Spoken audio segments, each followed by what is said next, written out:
Respects for eyes, I can see right through you. This is episode lucky number 13. Welcome to the Heads Up Poker Podcast. This is Steve Barton, and I'm here with Mike Snyderman. How you doing, Mike? Not too bad, not too bad. How about yourself? Pretty good, pretty good. You sound like you're a little under the weather. I got a little bit of a cold. Okay. Fighting something off. Yeah, my wife's got the same thing. I've been lucky enough I haven't picked it up, although my voice is a little bit scratchy. I don't know if that's from that or what, but...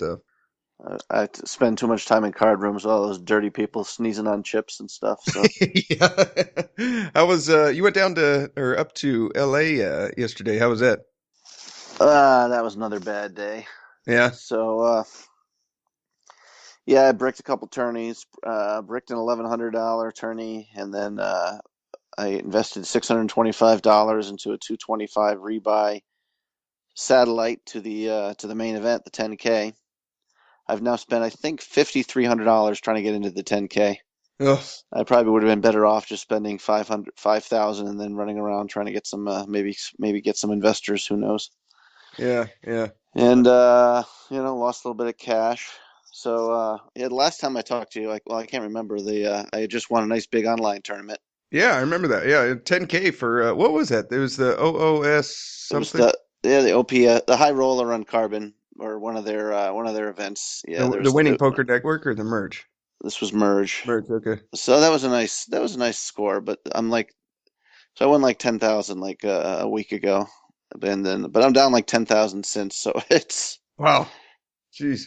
Yeah, it's up and down. Not even playing crazy, but just getting unlucky, I think, or whatever. This is I was just looking. This is the 15th straight tournament I've bricked. Wow, which is really high. Before that, I was looking. I think 9 in a row is the most I'd ever gone without cashing a tournament. Yeah. So this is really high, and. A guy at the Ocean's 11 jinxed me because I was bragging of whatever. I was like, I've cashed 7 of 14 tournaments. Mm-hmm. He's like, get ready for that to turn around. Bastard. Yeah, no, you're all, no. thanks for the insight there, man. No. But jeez. The last time I talked to you, Steve, I thought this was something you might want to talk about. You were like ecstatic, in such a great mood because you had just had your first ever coaching session. Yeah, I took Mark up on his offer and we went over hands for like 2 hours from this one tournament. I went pretty deep in, didn't make the money, but we went over hand, and it was very, very encouraging for me. It was a big confidence booster. He told me that he was surprised I wasn't playing 215s online. He said that I'm better than 90% of the field there. He said, you just got to up your bankroll so that you can start playing these bigger tournaments. He said, because you're good enough to play them. And I'd never looked at myself as that good of a player before. But after going through that, there's a few spots that he recommended that I clean up. And some of those were my 3-bet sizes out of position. They were way too small. And some of the other ones were playing small pairs in late position. He's like, either if you're gonna play him and somebody's already raised, you either got a 3-bet or fold him. He's like, you're calling to try to set mine, but even though they have a fairly big stack, it's still not quite enough if you hit a set. He said, because if you do, they're gonna know what you got. He said, so you got to either fold those or re-raise with them. He said, but just calling right there is you're just bleeding chips. And so I played after that. And those spots came up a lot more frequently than I thought they would. And he's right. Like, I'm like printing. It's when it comes around to me, I'm re-raising out of the blinds with like 10-8 suited and guys are just folding, and it's, I'm kind of playing around with the ranges now of what, how loose am I going to get here with all my, raises, and, one of the last tournaments I played a couple of days ago, I went pretty deep. There was probably 900 people, and I got down to I think 50 or something. And my numbers were like I never had them before. Now I don't know if I was just catching more hands on that one. I haven't reviewed that tournament yet, but my numbers were like 35 and 27 at one point. And Yeah, that's high. It was really high. And but I was just kind of having fun with it. It was just a little $10 tournament, and I was like, well, let's see how this goes. You know, I was just playing really kind of like a loose cannon and just running over the table. And then later on towards the tournament, my numbers started to level out a little bit more, and they were like 27, 22. And my 3-bet was about 11, I think. And but yeah, I was those spots that Mark was talking about, they were coming up, and I was just firing every time, and it was working. And yeah, it was a lot of fun. It was great session. He's an awesome teacher. So if anyone, you know, wants to get a high quality coach, he's the guy for it. He really just goes over every single hand. He did this little screen share thing where I pulled up Hold Manager with the you know, with the tournament on there, and then he just clicked along through each hand. It went really fast, and then we'd stop and talk about a hand for, you know, 5 or 10 minutes, and then go on to the next one. And it was it was a very, very eye-opening experience. Should have done it a long time ago. Huh. Yeah, I got to do that for sure. Yeah, very, very helpful. So you also sound. Do you think you've caught the MTT bug now? Are you going to be at least online, or you think you're going to be playing more tournaments and less cash? I think so, dude. I pulled off all but about $250 in my roll on Bovada, and I put. They only allowed me to put $550 on the America's Card Room. So okay. I don't know why that is, but whatever. I got $550 on there now, and so I'm playing on a site now where, you know, everyone knows everyone else, and you know, you can see their screen names, and you can keep data on people, and so it's going to be very different. I'm used to just playing, you know, on Bovada, where every tournament the hand histories are erased, and you start back from zero, and you don't really start to get a feel for how somebody really plays until after 50, 60 hands, you know? Right. And so this is going to be different. I'll have data on people, and but Mark recommended it. He said, you know, you're kind of. He said, you got to either pick one. He's like, you got to be a one-trick pony. You got to pick tournaments, or you got to pick cash games at your local card room. He's like, but you kind of bouncing between the two of them. He's all, you're not going to get really good at either one. You know, you got to be able to focus totally on one skill set. Exactly. Yeah. And the more I thought about it, the more I was like, you know what? He's right. And what I really, really enjoy, I really enjoyed the tournaments. They're so much fun.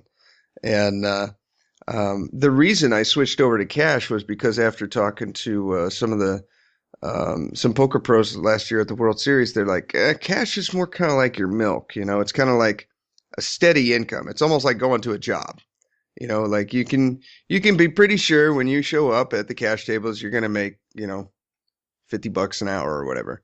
Sure. And they said tournaments are a lot more dicey, and they're, you know, up and down and up and down, but you know, I got, maybe they're right, but I don't know. Tournaments are so much more fun, you know? Right. They are a blast. Well, it'll be interesting if I start playing on the Winning Poker Network. We'll be banging heads a few times. So we will. What's your name on there?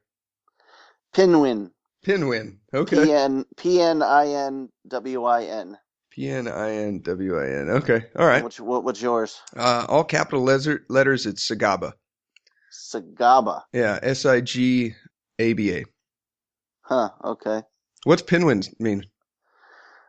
Pin is, or Pnin, however it's pronounced, is a one of my favorite novels by Nabokov. Is a character. Okay. And is the name of the character, and the name of the novel and the character. And he's kind of a schmucky character, and I don't know, not that I'm a schmuck, but you know, Pninwin. You know, you can be I think maybe a failure in many things in life, and you can still win in poker. Okay. So that was kind of the joke there. I don't know, like all my screen names, a lot of them are kind of lame. So I kind of, this one I actually kind of like. So. Right on. Once again, we forgot to talk about how we have an interesting guest today. Can you tell us who we're going to have on here and how you know him? We got a habit of doing that. Yeah, his name's Jacob Tryba. He's from Florida. I don't know if he's from there originally, but that's where he lives now. And I met him on TPE. I started up a little poker group, or what have you, probably almost a year ago. I just put out a post on TPE saying, you know, if anyone wants to grind on Bovada and talk hands on Skype while we do it. Let's do it. And so there was a group of 4 of us. And so the 4 of us would kind of get on and talk and everything. And the only 2 guys that made it out to the WSOP last year was me and Jacob. And so I met him out there, and we got hooked up. We played a couple of tournaments together, and met a bunch of the TPE guys, and it was a lot of fun. It was a lot of fun. He got somebody to stake him the whole time he was out there in Vegas, and just a really, really smart kid, very active in the TPE forums, and extremely, extremely good at poker math. He's one of the best I've ever personally met.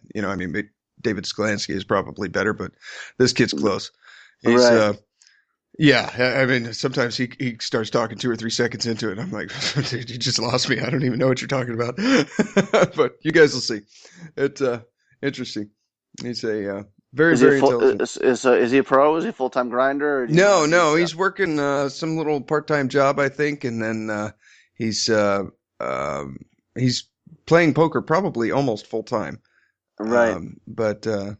Yeah, so we'll find out here. He just popped up. So let's give him a call. Let's see here. It's calling. Hey guys, how's it going? What's up, Jacob? Hey Jacob, it's Mike here. Nice Hey to Mike, talk to hey you. Steve. Thanks for coming on. Yeah, no problem. Doing all right. Just doing a little bit of studying right now. Watching a training video. Cool. What you reading? Well, I started off. I was watching a Formax or a replay of a Formax tournament I played. It was a $20 like 90-person or 80-person tournament that I won. So I was just kind of watching it, not really like doing a lot of pausing and like edit or like analyzing spots. I really just wanted to look and see how game flow went and see if I did anything like spastic or anything. And it moved on to me watching a training video. Okay. Yeah, I got tired of watching myself, and I was like, I really want to hear somebody talk. So, right on. Formax. Which site had a Formax tournament? Winning Poker Network. Okay, interesting. There's 2 a day, like during the weekdays. It's an $11 $7.50, I think, and it's at 5 p.m. and that one very infrequently runs because it needs 6 people to register. So if you're a reg on that site from now, I hope you start registering it because I really want to play it more. It always ends up like getting like the people it needs. It just, if it doesn't have the minimum in the beginning, it just flat out cancels. And then there's a $20 at 9 p.m. or 9:15. Now let's see, the Winning Poker Network, it goes only by East Coast time, right? So that's actually you're in Florida, wow. right? So yeah, I'm in Florida. Okay. So that's what time is that for you guys? That'd be like 6:15 our time. 6? Oh wow. You said 9:15, right? Yeah. Yeah, it'd be 6:15 then. Yeah. Yeah, and I think it took about like 4 hours, so that's like probably a really good tournament for you guys, like time. Yeah, that's not bad. You can finish up around 10 or 10:30. That's cool. So which training video are you watching? I'm actually watching some of Alex Fitzgerald's W-Coop footage. Yeah, he's okay. the Assassinato on PokerStars. Oh, okay. Yeah, I got that too. That's interesting. Oh yeah. Is this the one? There's one where he final tables. I forget, a $500 rebuy. I haven't watched that one yet. Oh, okay. That might Yeah, be the previous series. I think this is one I got. Um, But yeah, he's really good and he's fun too. Yeah, I've been like listening to like his interviews and podcasts and stuff, and like looking at any material of his I can get since I don't know, like September maybe, and it's nuts. There's just so much good shit in there. Who is this? Alex Fitzgerald. Alex He's the Assassinato. Okay. Super like analytical player. Does a lot of math work, and he's like self-professed like not a math guy, but he just put the work in, and it's like a lot of just algebra. So it's really just about doing it, like just writing it down and figuring out what's up. Yeah. You've always been very strong in the math. That was pretty impressive Yeah. to me when we met in Vegas. Yeah, I like Yeah, math. Steve was very impressed with your ability to analyze hands.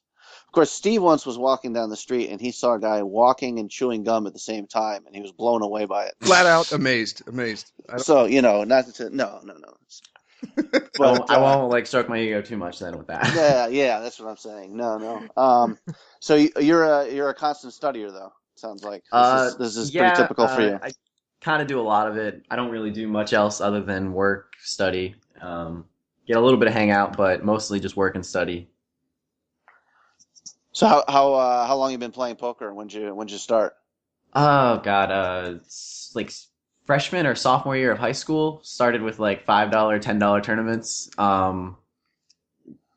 One friend was really able to just destroy everybody, and I think it was just like he was just blindly aggressive. Didn't really know what he was doing. I don't think any of us did, but I saw that after like 2 games, and I was like, all right, time to learn. And I like just grabbed every book I could get my hands on, like Super System, Barry Greenstein's book. I don't remember what it was called. Ace on the River. Yeah. Yeah. Uh, I was like some poor high school kid, but we had an internet connection, so I just downloaded like as many of these like old books as I could and printed them out and just read them. And I remember reading them in like English class and stuff, like not paying attention to the teacher at all. Wow. How old are you, Jacob? I'm 24. 24. Okay, so this was 5-6 years ago. No, this was more like 2006, I want to say. Okay. Yeah. Okay. Wow. That's awesome. You're like the kid. Instead of a comic book in your history book, you had a poker book. Yeah. So were you pretty? I mean, so being a poker pro, that's pretty much been your goal from the get-go on a certain level, right? Yeah, like certainly on and off. Like I don't want to say the entire time since then that's been my goal, but definitely like in the back of my mind the entire time, just like as slight like a slight pull, and then a lot of time within that, just like that's like a main drive for what I'm like putting in a lot of effort, trying to figure out this game, trying to get my hands on enough money to kind of like crush it myself. Like all the stuff you need to do to be a pro. Worked on it, thought about it for a while. Right. So right now you're online MTT, putting in just a lot of volume there, just trying to build up the bankroll kind of thing.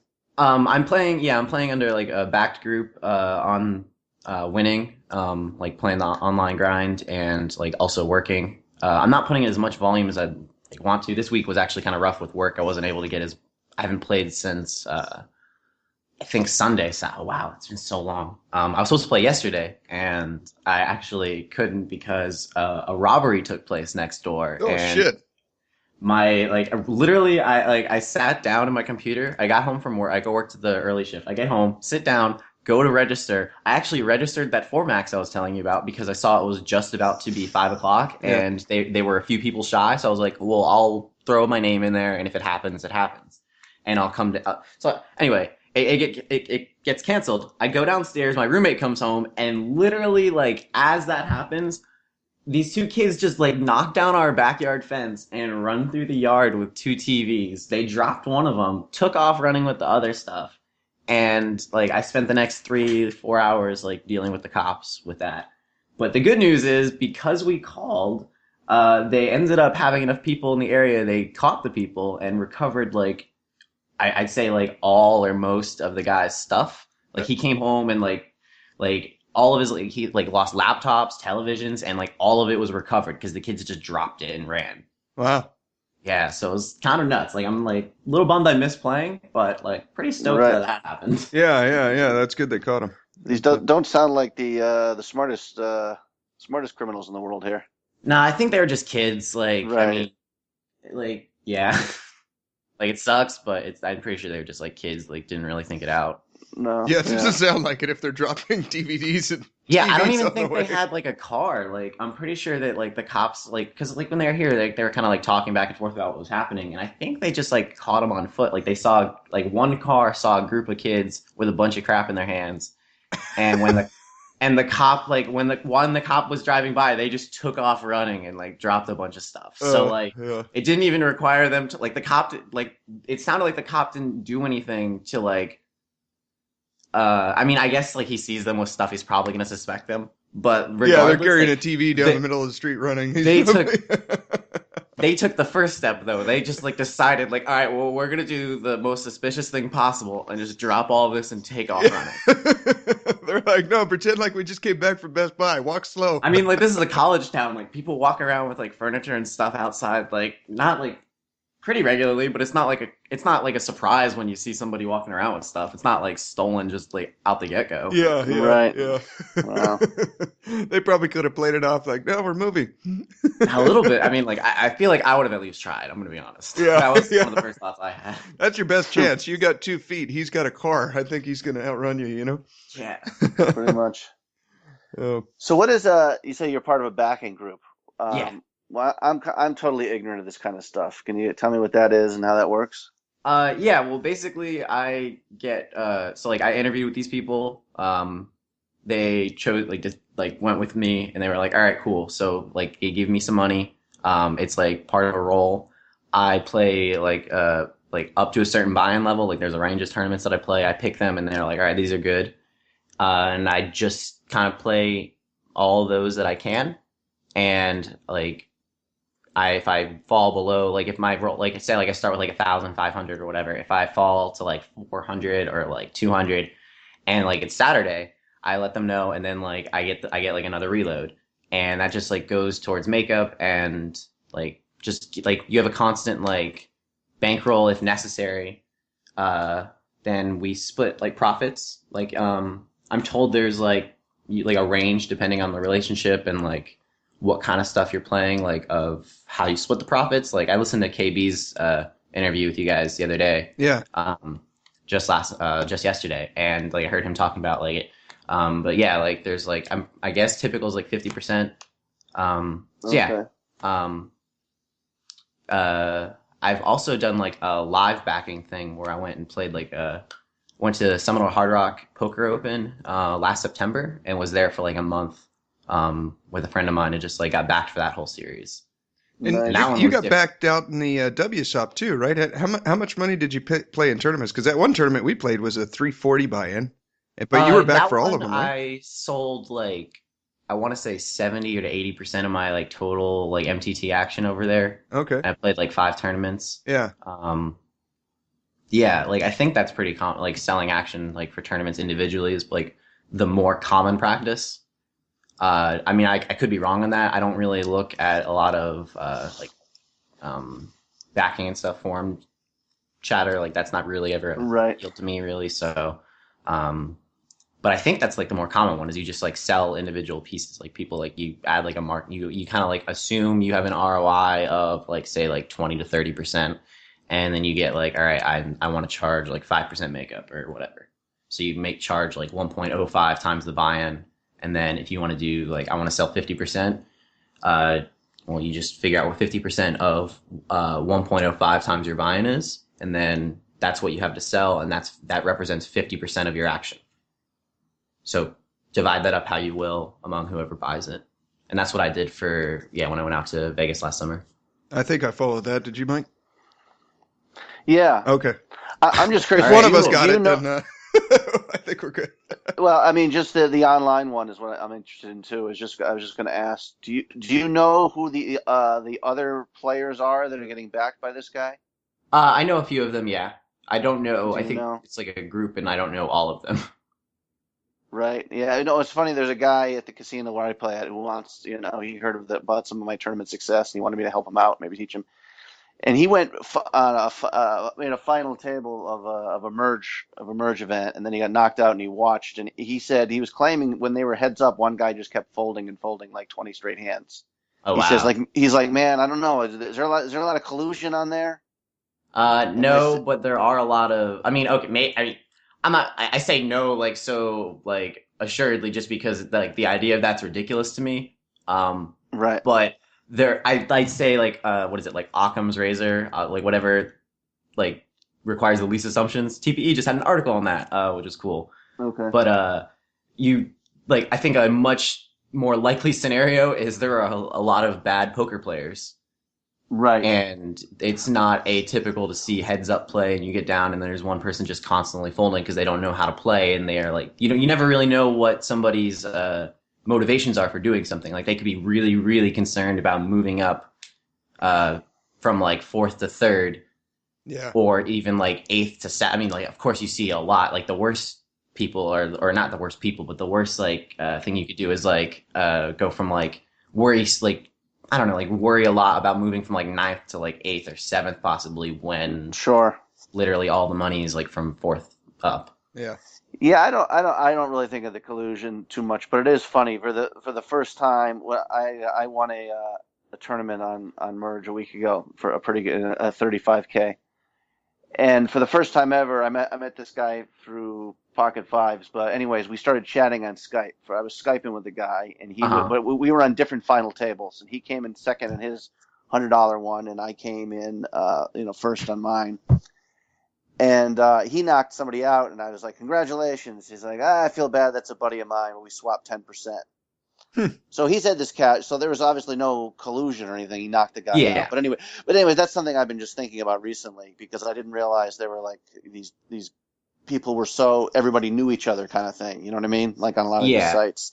I mean, Like I I'm think sorry. like small player pools, you're gonna end up with a lot of people that do know each other at least like on an online relationship like format. Like just like you play a lot with the same people. Like there's not Sure. that many regs, so like you can get like that you can play thousands of hands with somebody and like chat occasionally in chat. Like you're gonna like some people more than others, and they're gonna I think mostly you're gonna end up like seeing players not like collude, but like if you know somebody and you don't want to play hands with them necessarily because you think that they'll like you think you're about neutral EV or whatever in certain situations. Like I know I've definitely seen like so like that Formax tournament I noticed so like I final tabled it with a friend of mine and I noticed I'd opened on his big blind under the gun a lot, and I'd raise a little bigger to deny him the best like possible price Yeah. to like peel with like a super wide range, and he still should be peeling wide, like, but just the act of adding more like a higher, just a slightly higher cost caused him to like reduce what he played a lot more, and it's more because in my mind it was because he's not getting quite like an amazing price, even though it's very close. It just doesn't look like what you're assuming to see usually is just a min raise. So like it looks a little more costly, and he kind of figures like there's softer spots going on right now. We don't need to like attack each other Yeah. Right. in spots where we're thinking we're gonna be neutral. Yeah. That said, I opened that big blind after discovering that every single orbit. Okay, that's funny. Uh, Are you Tryba? What is your name on Winning Poker Network? It's where am I here? Less than Rocco is what I play on right now. Oh, okay. There Because is a I guy named Tryba though. I saw that he played. He uh, was at a final table or something with Killing Bird okay. a couple days ago. I'm actually like curious who that is. Okay, I was playing with him. At the time, I thought, well, that's probably Chris Tryba, who there's a pretty well-known pro. Yeah, I know him. And Is so I was thinking that was it. But then when I learned your last name, I was like, wait a second. Okay, we might have some hands to discuss because I was playing. He was two to my left in the whatever their big Sunday tournament is. They're on America's Card Room, uh-huh. and we banged heads a few times. But Word. Well, it's probably Chris Tryba. I feel like he plays online sometimes. I know he plays on Bovada sometimes. I see him post pictures about it. I don't know if that. I've never played. I don't think I have any hands with that guy. So okay. like I don't know. Like you're saying, like was he like a good player? Or Yeah, he was pretty good. I mean, I was like overly active early, and he was kind of punishing me. But then, okay. yeah, I thought it was a good player. Or maybe it was just because of the name. I assumed it was him, but yeah. And that was Well, what's frustrating your when name there was, on winning? Like we may have hands uh, together. not many. I just pninwin, PNINWIN, Doesn't sound familiar, but and I can look through here. no, I haven't. Well, like I said, I won this. I got a bunch of the merge people will only send me $2,500 a month. Yeah. So at this point, I've got enough money on there where I told myself this past weekend I'm going to start doing Bovada and America's Card Room. So hopefully I can get income flowing from a few places. So I'm Hmm. going to start probably playing there more. But this past Sunday was frustrating because my computer crashed when I had like 43,000 chips. I think I was like 10th in chips and my computer crashed. Oh And no, that's terrible. yeah, it took like 20 or 30 minutes back to get it back up and running, and How far lost into a the few chips. tournament were you? It was pretty. I think the blinds were like 500, 1,000 when it crashed. Oh I didn't. wow. I ended up not even. I ended up not even making the money. Yeah, I don't know. It was frustrating. I What's mean, like a half hour? Two and a half orbits at that point? Maybe three? yeah, I didn't even. Oh, that sucks. Yeah, I that's a felt I was lot. being punished. I usually use. Well, I can't use. You can't play America's Card Room on my Mac, which is a nice new computer. So I have this old PC. I came out and dusted off, and I was, like I said, yeah. For a while there, I had a lot of chips. And then, but at the end, I made some bad moves, so I can't really get angry with anyone but myself. One of those kind Oh of yeah. things. Well, do you think it was affected then by like I'm sure it was by the 30 minutes you were out because of your computer crashing? Like, do you think your like mental state was off at all? Yeah, yeah, that's probably Probably true. didn't help. Yeah. Yeah, I remember one of the first hands back. This would be, I wish that computer down in I don't have the hand history, but it was kind of funny when we were talking about math. Well, just let's just say hypothetically, I had like 35,000 and the blinds were 600, 1,200. Okay. And I thought this was kind of the beginning of the end, kind of. And someone shoved under the gun for about 15,000. So like 12, 13 big blinds. And I have pocket sixes in the big blind. And Ooh. this is, so I remember at the time just doing I mean, I studied the shove fold stuff, and this guy's got like an M of 5. So if I'm assuming he's playing optimally, he's not shoving twos, threes, or fours. Fives are better, but he's shoving ace jack suited, queen jack suited, king queen suited. Well, I think that's like heavily like the reason I oohed is because like it's that feels close because it probably is close unless you know how the player like it's probably close versus an unknown. Like Right, I don't know, just like I don't know. You need to like gather some more info on the player to be able to make call like because when right, players like there's a lot of times you'll see like somebody with like 10 bigs shove the button. When they shove the button, they're only as wide as like say any ace and then like any pair and then like good broadways. They might right. not ever show up with like king two offsuit or like queen like seven suited or stuff like that. Like you may never see that. So even like 6-5 like suited connectors that are like good, like you never like there's some players you will just never see them do it like it never like without fail if a, like some regs even like regs will drop down to that level and you like just know without fail they're shoving this tight of a range even though that they know how to play like under the gun 12 bigs like they'll shove like not like they'll shove just like ace king and like queens plus or something and like Right. they'll like raise like jacks or fold like the rest of their hands or something. Yeah, I mean, basically, well, I have no HUD on this site, on this computer, so I was playing it. Yeah, I didn't really have too much information. Um, my first instinct was, well, I got to fold, and then I'm like, well, a lot of aces in that range. So, anyways, I called. He had pocket eights, and I lost. Yeah. And I went from 30 big blinds down to whatever 15, 16, and I forget my bust out hand, but it came a little soon after. So it's one of those calls where I don't know, maybe it's mathematically correct, but you're just kind of hoping to bump into the bottom of his range. Yeah, I think it's more still like on like what kind of player they are. If they're gonna be shoving a lot more air or like overcard stuff that like that obviously increases your equity more so than if he's shoving the more pairs he shoves. Like if he shoves down to like sevens plus, like all those pairs you're 20% like dog to about and so like the more overcards he has in his range there, that's like what is keeping your equity higher and pulling it up because you're like depending on what it is like 45 to 55 or whatever. It's probably more like 50 to 55% equity against all those.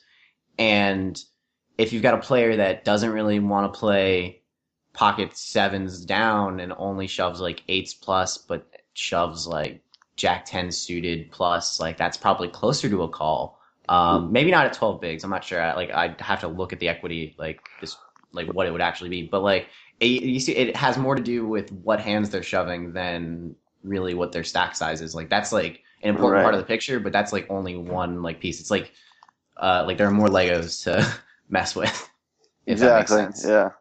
Do you take notes when you play on the players? Yeah, usually. More so, like when I'm maybe one or two like deeper in a tournament. But what I do when I'm like 6 to 8 tabling, which is like I think like 8's the most I get these days. But like I haven't really even hit that too often. It's mostly like around 6. When that's going on, the most note taking I really get into is I look at the stats of players that I have and see if I have like more than like 50, 60 hands, and if I can discern like any like reasonable info, like obvious rec player, I'll mark them as like a recreational or like a certain kind of regular, if I Okay. haven't already. That way I have like at least something for when I interact for any time I interact with them. And then the more I play with them, like as like I'm more likely to take a note on somebody I already have like a color like code assigned to. Just because I already have like one bit of info, and then it's just like more motivation. It's like, all right, cool. Like here's a second piece, here's a third piece. But it more has to do with like the amount of tables I have at the time, or amount of decisions that it looks like I have to make at that time. Like if I've got like 3 situations coming up pre-flop or whatever, I might really quick just mark somebody as like yellow or red or whatever, and then come back to try and take a note like later when I review, or if I butt heads with them again. Or if I not butt heads necessarily, but like if I see them go to showdown or whatever, mark that later, because while that's useful info for later, it's like the opportunity cost is the 3 situations pre-flop that I have. Like one could be like a profitable steal where I'm going to be making like 10% edge on, or have like a 10% edge on the situation, or one where like I'm going to always get called, but they're going to snap, check, fold every single flop. Like anytime, like if I've got multiple stuff, like things popping up at once, it looks like I'd rather like invest my time like in that. But yeah, like that's more just like comparing opportunity costs. Well, okay. So you've been, do you think you're going to try to be playing more live tournaments, or you're going to try to go to Vegas again, I assume, this summer?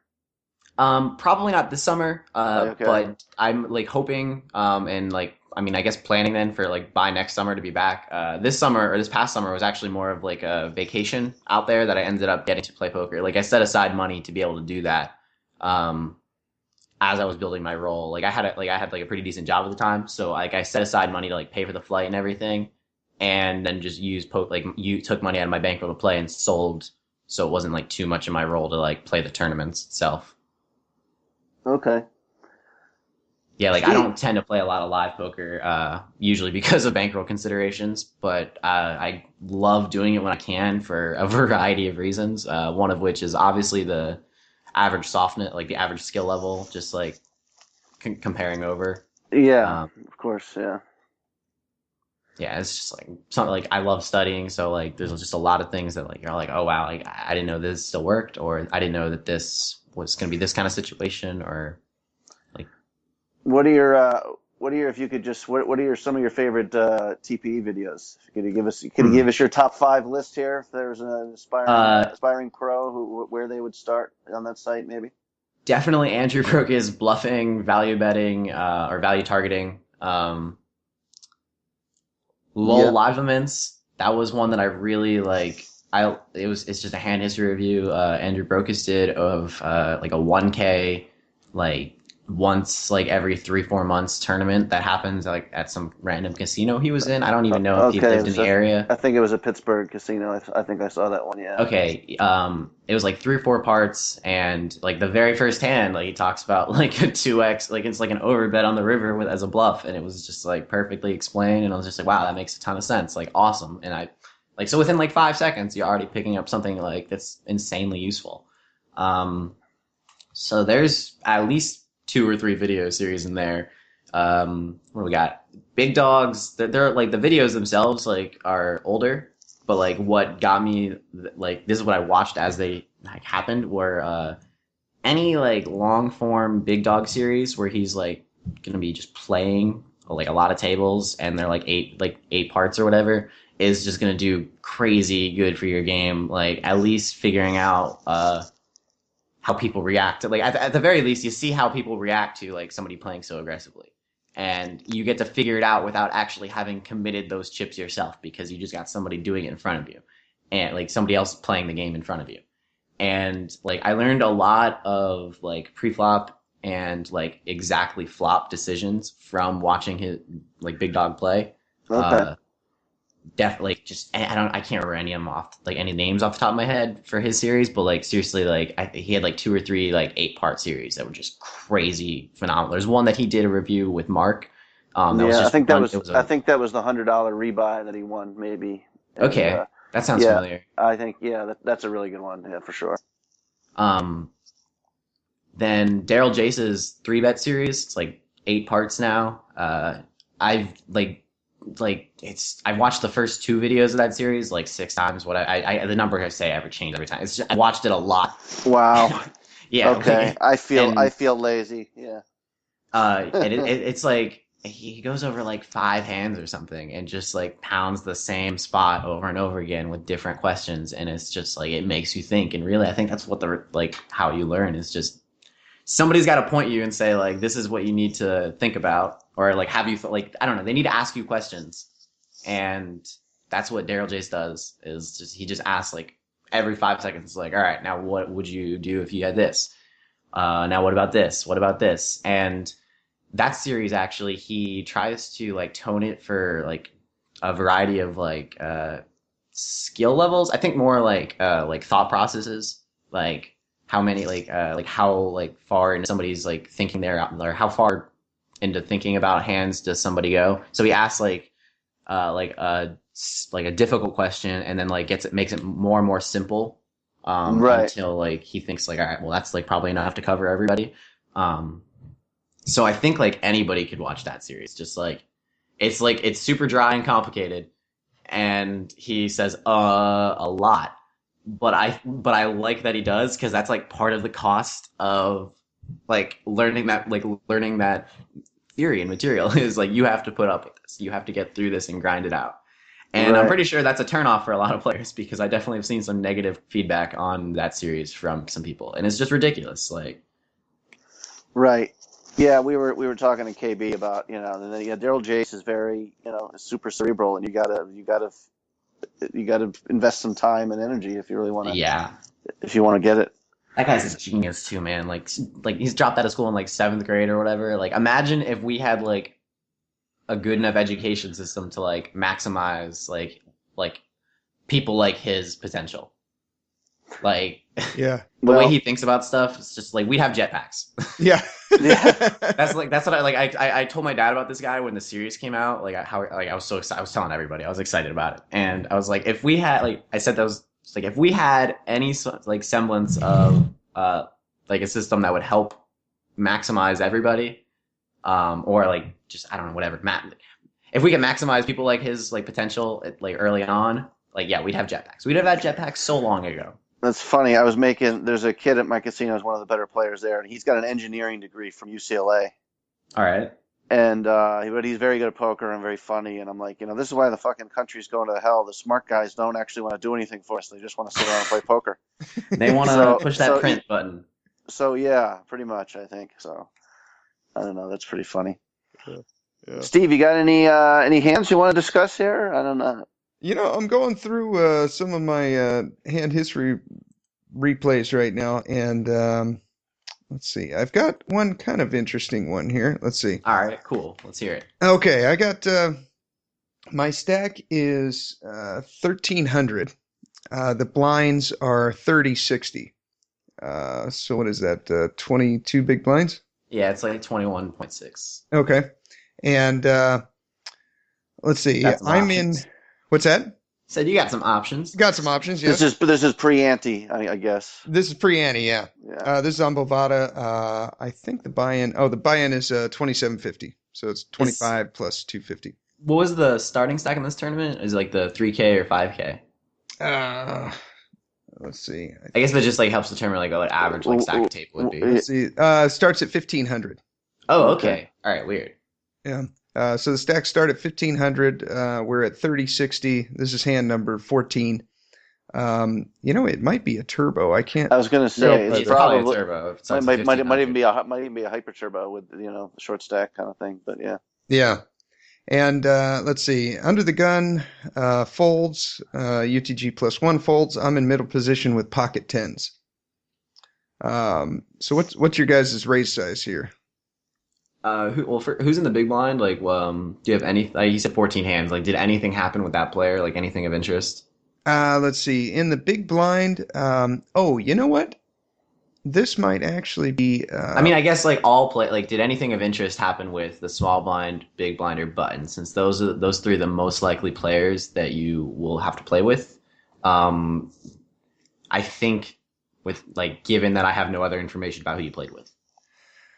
Let's see. You know what? I think what happened with this is I think my tournament indicator must have crashed or something because on these Okay. players I have 50 hands, 36 hands, 43 hands, 48 hands. So it must not actually be the 14th hand. It's probably this is probably the That second part of a replayer. Yeah, actually it is because now I look down here, I see there's another one for $26 right below it at like a timestamp just before. So it must have crashed and then I had to reboot it up. So this is the 14th Okay. hand of this one, but it's probably actually the 60th of total. So Okay. it's probably not a turbo then. But let's see. Wha- I was just gonna say, is the turn if it's a turbo, is this one of those tournaments where like through 14 hands you've already seen like 5 all ins, like people are just trying to double up right away? You know what? Because if it was like a real loose and crazy table, I might raise 6x or something if you think if it's I mean if it because if you raise 150 and like everyone's gonna call, the pocket tens are gonna They're you going know to what I be mean pretty you useless want after the flop. Yeah. well yeah maybe not I don't know but I mean personally I'm not folding at pre-flop. I mean if I raise and two people shove I guess I'm folding, but if that's stack depth, that's just my first thing. Whatever the raise size is, I'm not folding to a three bet. Yeah. Yeah. Yeah, definitely agree there. Yeah. The big blind, or I'm sorry, the small blind only has 10 big blinds. He's got 630. And the big blind, he's got me just barely covered. He's probably got 25 big blinds. Okay. Does anybody between you then now have less than 20? Um, the guy just to my left has 19. And everybody's above that then? Everybody else is above that, yeah. Okay. I mean, I like min raise 2.5. Like, I'm sure you can come up with reasons for different sizes, but that's just gonna be my default. I don't want to make it like bigger than like 2.5. I think by default, just because like I want to give all players as much room to three bet light as possible, like or three bet rip light as possible, since we are kind of shallow. So like I don't want to make it like 2.8 in the small blind. Like so like all right, well I guess like I won't shove like my queen four suited or my like ace two off. But if you min raise, he might see an ace and be like, all right, hell yeah, like I got an ace. Like different players think differently about the kinds of hands they have. Um, so yeah, like I don't know, like just min raise 2.5 somewhere in there. Okay. What do you think, Mike? Yeah, that sounds fine. Okay. Well, that's pretty sound advice. I raised to 4x. Oh, all right. I raised it up to. That's your live cash background going in, isn't it? It is. Okay, so I raise up to 240. All right. Um, Probably pretty damn big. Pretty It big. goes around. It folds all the way to the small blind, who only has 10 big blinds, and he calls. And He's doing big it. blind, yeah, and the big blind folds. Okay. Um, So you got like a so pot of like almost twice what he's got in his stack now. pretty much, yeah. Well, the pot is now. Let's see, what is it? It's 540. He has 420 behind. Okay. Well, right away, I'm just never gonna assume he's got like a nutted hand because it just like the more likely thing to take place here is he's just got like a hand he wants like he's okay to go with, but he just didn't click all in. Yeah, Like yeah, it could be like queen jack suited, it could be like ace eight offsuit. Like you got it just depends what kind of player he is. Like you're on Bovada. yeah, yeah. Okay, right on. Sounds Uh, definitely like a stop and go kind of thing, possibly. Yeah. Go yeah, ahead. yeah. Yeah. The flop is king of clubs, queen of spades, six of spades. I don't have a spade. Okay, unfortunate. Um, he checks, Mhm. and oh, I'm sorry, he shoves. Um, and there's no folding here, right? Or is there? Or I can't find a fold No, like ever. no. Like if it was like ace, like if you had nines and the board was ace, king, queen, like all spades, and you had no spade, like I can fold, like, and he shoved like half pot or something. Like I guess I could find a fold there. But I can't like find a fold. There's other spades. He could just be shoving like ace high. It was, you said king, queen, right? yeah, king, queen, Yeah, six. he like I said, he's gonna call with ace high and just shove. Like he could call and then shove any flop. Like Mike said, like he could do stop and go like as like a plan. He could just kind of stumble into it with like top pair on accident, and that's something to worry about, I guess. But just for this price, like, and the other like the more likely assumptions we have, or the more likely like situation we are here is that he just like called pre-flop with the intention of like going with it regardless, Yeah. and doesn't have a like does that with like a pretty weak range overall. Okay. Okay. I could be like way off there by player type, but I really feel like you're. I mean, plus you're gonna see like some combos of draws which like aren't crushing or which you aren't crushing by any means usually, since like a number of them will be ace highs, Yeah. but which you're like a slight favorite or slight dog. I'm not like I'd have to look at it exactly for the situation, but because you have backdoor straight in case he like hits an ace kind of thing. But yeah, like I just know like, and plus like under pairs, like he's just like I got twos now I shove like. Yeah. Right. Yeah. Or sevens or something. Okay. Okay. Maybe, yeah. I mean, you would need a lot of information on the guy to not call here. To yeah, I mean, if it was like a live tourney or something somehow, and you'd seen the guy fold, for 2 straight hours, and suddenly all of a sudden his eyes light up or something, But Yeah. you're not going to obviously get any of that kind of information on Bovada. So Yeah. Okay. Well, he shoved 420. I snap called, and then He has like king queen suited. king 10. Yeah. All right. Yeah. not surprising, but you made the Yeah, right call. I mean, I hate to like I don't know, like I don't like. I think like what I said, like how I feel, I think still stands. Like regardless what we see, like we can't just say like, oh, we see king 10. Like so if had we said like, oh, you definitely got to fold, and then he showed you king 10, and you're like, oh, look, we were right. Like you'd still be wrong to just say like, oh, we were right. Like definitely a fold. Yeah.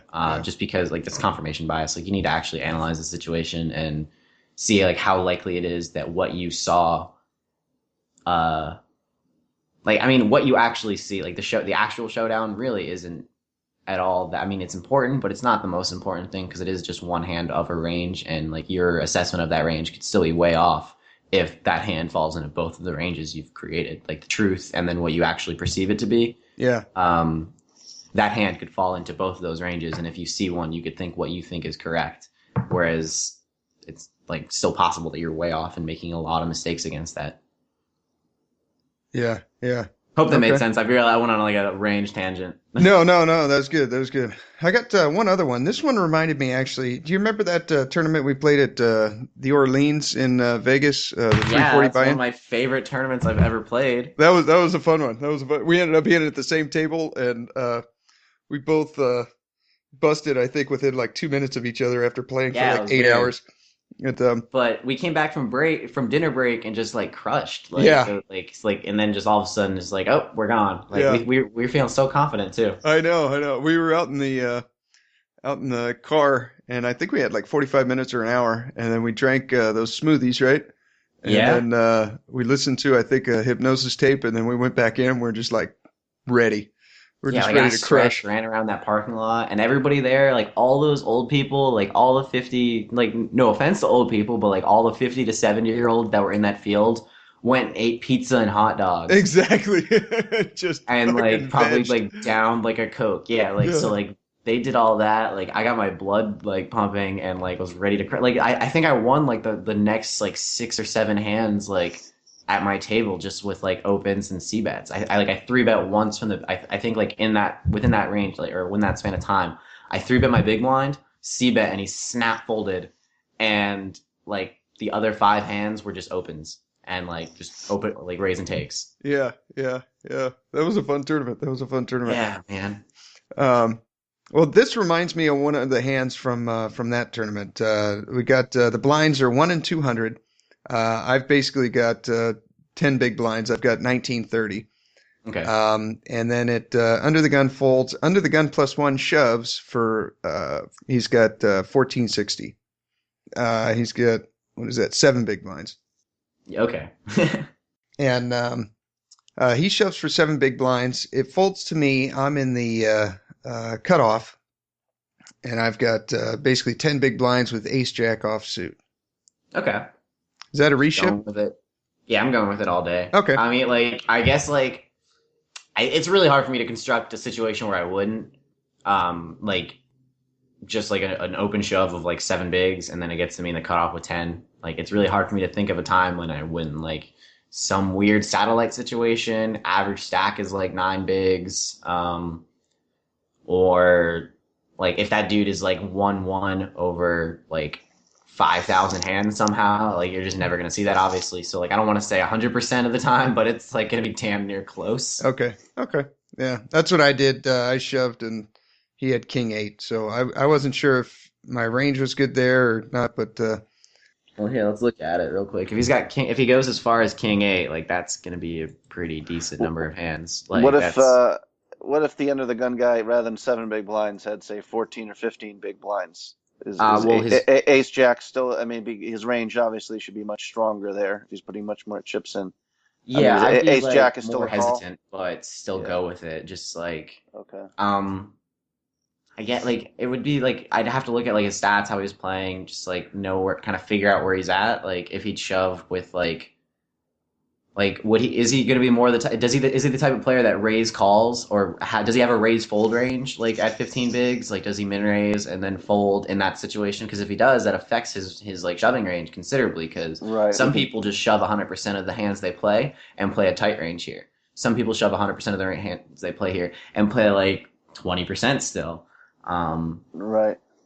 But here I just grabbed like if he's playing like king 8 off, like I just grabbed like all pairs, which I think we can all agree that he's shoving 2s no matter what. Yeah. With 7 bigs, I just so 2s plus, and then I just grabbed like ace 8 suited, king 10 suited. I didn't even like grab it. I just clicked really fast. So king 8 off plus ace 8 off plus, like stopped right there is 21%, and that versus ace jack is, let's see real quick.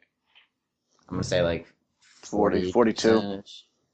46. Okay. Wow, 46. Higher, but still, like that's like wow, 7%. I was thinking 39. Okay, I was way It's off. like close to 54 actually. There's a lot of pair combos in here. Let's see how many combos. There's 274 hands, and we have ace jack. So like, only 54 of those hands. I mean, not only, but like 54. So like 20% of the hands, 24% of the hands that he has with that range we just gave him, we're flipping versus. Like they're like a slight favorite versus us. So like that brings us to like keeps us at like 50%. Like so that's 20% of his range is only 50% equity. Then like the rest of his range like is 43% dog to our range. Like all the hands that I just said were in his range, minus all the pocket pairs 10s and below, were 56% equity against. So like it's all the pairs. Okay. Just bringing it down. Okay. This is something I like to do on a daily basis. Is like look to see what part of somebody's range does. Like what do chunks of their range do for equity, and not just like what does their whole range do. Yeah.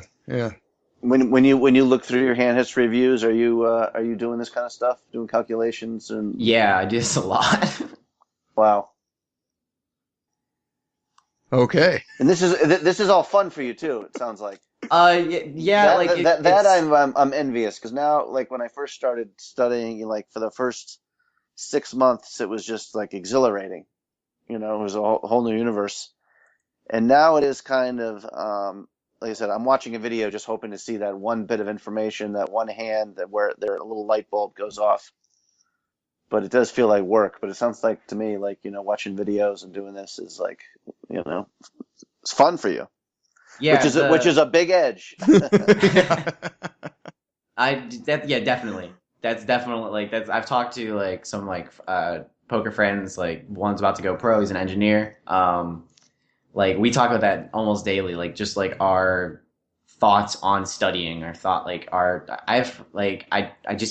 don't see a point to not doing it, and I don't know, maybe I'm lucky in that it's fun. It starts out as fun for me, but I think like I just really like doing math, and it's not very complicated math most of the time. Like a lot of it is just tedious like algebra, and I mean that's my like I love doing that crap. Like I love seeing like a 7% or 8% edge because of like X, Y, and Z factors or whatever.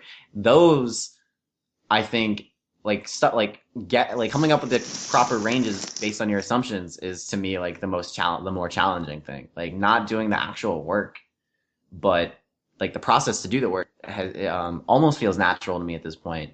I think like I probably had like an advantage going in when I first started learning this math, just because it's easy to latch onto if you're like already like kind of like primed for it. And I've always been big in math, but then figuring out like people's ranges based on like assumptions of player type is like that's a big thing for me. Just because like I'm very very aggressive. Like I played that 4max tournament. I looked at the hand history for it. Does anyone want to take a guess? Like I say, I'm really aggressive, and I'm like a decently winning player for what I play. What do you like think my VPIP and like PFR were for that tournament? Four-handed? Wow. Yeah, it was 388 hands, and so it's like a decent sample size. But a lot of it is going to be in the like 30 to. A lot of it's going to be in like the 15 to 40 big blind range. I'm gonna say I don't know, 50, 40. All right. I'll go 55-45. All right. Well, it was actually 63-62. Wow. Wow. Yeah. That's awesome.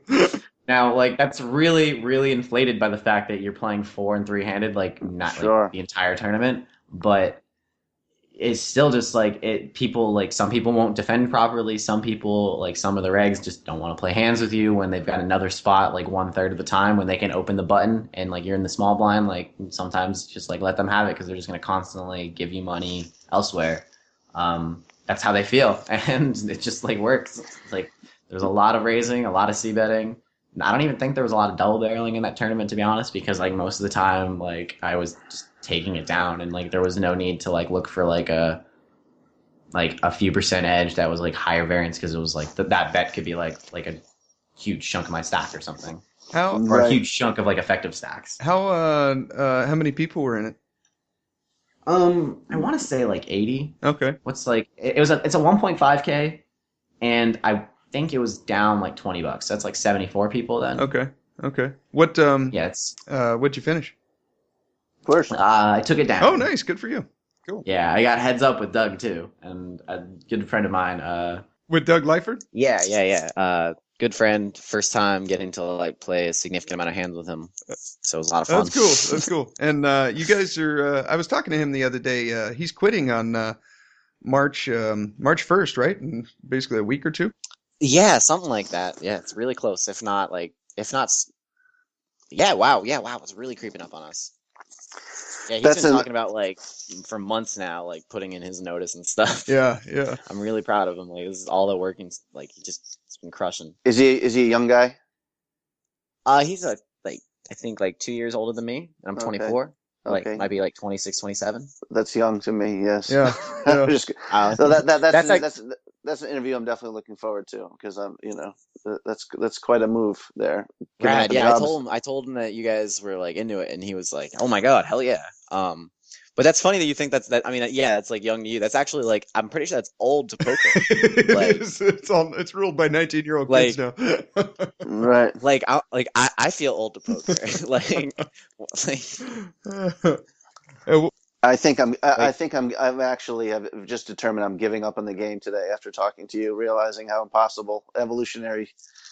I mean, these young kids doing all this work. It's just I can't keep up with it. You know. But you don't even need to keep up with it to like still crush a game. Like it all depends on what kind of game you have in front of you. Yeah, that's a good point. I don't play it. A friend of mine plays it. He's just destroying it right now. But like anybody that like has any semblance of like I don't know, like anybody that's like looked into poker for like more than a couple hours, like really thought about it for like a few hours, probably crushes it. Because there's a couple people that just like open shove like 100 to 500 big blinds, and it's not like, and they'll do it with like a guy. We got a guy that like does it with like probably like 20% range sometimes, and then sometimes it's just like, you know what, I want to gamble 100% of the range. Like, and I say 100% because we know it's 100% because he doesn't look at his hand. Wow. He'll just shove. Oh, that's the guy in the Right, cash game well. you're telling me about. Yeah, so like it all depends on what kind of game you have in front of you, like how much work, like you could like I'm sure you guys like don't need to be told that. Like I just like it doesn't take like a lot of work to be successful for some people. Like some people like, or not all successful people put in like all the work like that they could have or should have. Yeah. Right.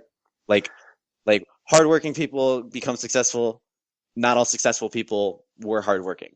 But if that- you want to be someone who consistently beats online MTTs, Yeah, you definitely got to put the work in there. you've got to be real good, I think. Yeah. There's You like really- probably networks where like games are really soft, like at like say like low buy-ins or whatever. But like yeah, like any semblance of work at all will get you like probably break even, just because there's still a lot of fishy play. I mean, I'm sure you guys don't need Bovada. Like you see a lot of stuff like all the way up to the end, and like I think like I don't know, it doesn't seem difficult to be break even on that site at the very least. But yeah, if you want to like crush, like once you start like getting to like play a lot of hands with like a lot of like tougher opponents, like yeah, like your risk of bust out goes up a lot higher. You don't know where to extract value. That's where you really need to start like putting a lot of work.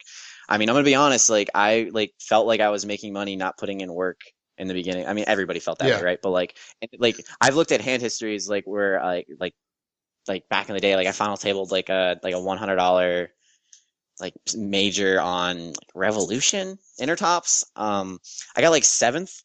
And I remember, I mean, like I played poor. Like I look back, it was like horrible. Like I folded to a min raise from small blind with like I had like 20 bigs, and I snap folded Jack 10 offsuit or like something like, or Jack 10 suited even maybe. And like at the very least, like probably like 2 weeks after that tournament, I would probably snap 3-bet rip that. But like now there's like there's like a variety of options based on how people play, and I just snap lucked it. But like you see, like there's like you like.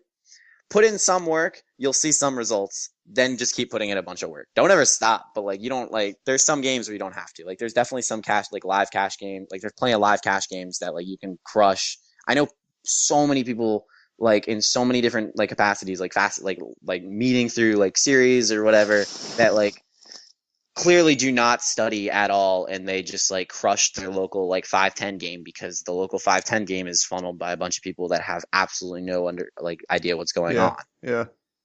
It just like it's all relative. Like money isn't like the thing. It's like how people feel about the game or whatever. And if again, like I've played home games where like they often wanted to like buy in for like cash games. They played 1-2. This is a home game I used to get into in high school. This is really funny because it was like my bus driver in high school was my bus driver for 4 years. So like junior or senior year, I can't remember when it was. Like he he invited me and my friend, and we would go to like a game that he would play at, and it was just like him and his friends. Like they'd just like hang out, and they'd play $20 in front of them to play a 1-2, and that was completely normal to them. Right. So and nobody's playing like shove fold. Like nobody's playing that. Like they're still like playing like they're not like going post flop very far, but like there's still like there'd be raises. You'd get like say there's a raise to like $8. You're getting like 2 callers. There's a raise to like if there was like a 2, like I remember like back in that day, like I'd buy in for 20 and get them to like play like 50 cent $1 blinds or 1-1 instead, just because I thought I was just like I was studying and I knew I couldn't like figure. I knew it was too high variance for me. I wish like I had just like found like even just like a push fold chart or something, or like a shove chart back then. Oh yeah, you could have crushed. Just I would have. I like the money was so like I shouldn't have been playing it because the money was so important to me, because like I just worked I worked like a I worked in an arcade and like an Italian restaurant. I worked so much, and like just looking back like at how high variance like that home game was just by nature. It's like, yeah, like I was printing money, but like it could have easily gone in the other direction. Even though it was profitable to be in it, like I could have easily just lost everything you play like 50 hands over a night, like yeah. like you're Oh, that's awesome.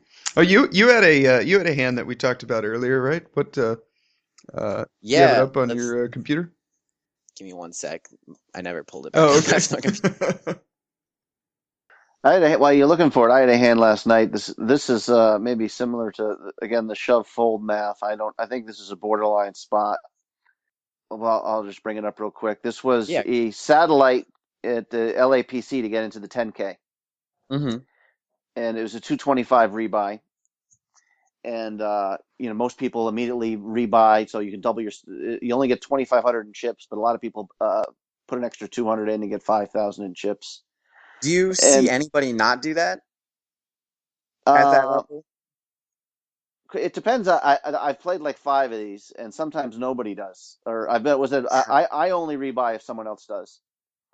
Okay, like I right off, like I mean, it might have different implications because it's some like kind of satellite, and I don't know how like the payout goes, but almost in any case, like every single case in a rebuy, like it's just doesn't make any sense not to rebuy because like even if nobody else does, because like you say like first hand, like somebody goes nuts, it's a rebuy. It's somebody's stack is going into somebody else's pile very quickly, Right. and then you're now on par with them. Like, say nobody else rebought except for you. Like now, like you paid twice as much, but it doesn't matter because now the fish doubled up and you're playing 200 big blinds deep against him, but only like 100 against everybody else for now. Like, Right. it's just, and I see it in like $5 and $10 tournaments too, where like only like 3 or 4 of us will rebuy or something. It's just in an actual rebuy tournament. It's like more crazy to me. A satellite, I don't know like Right. Well, it is. the strange things. The argument against it would be just the play is so bad and people are so crazy that you're going to expect an early double up anyways to get to that. But I think I played it 5 times, and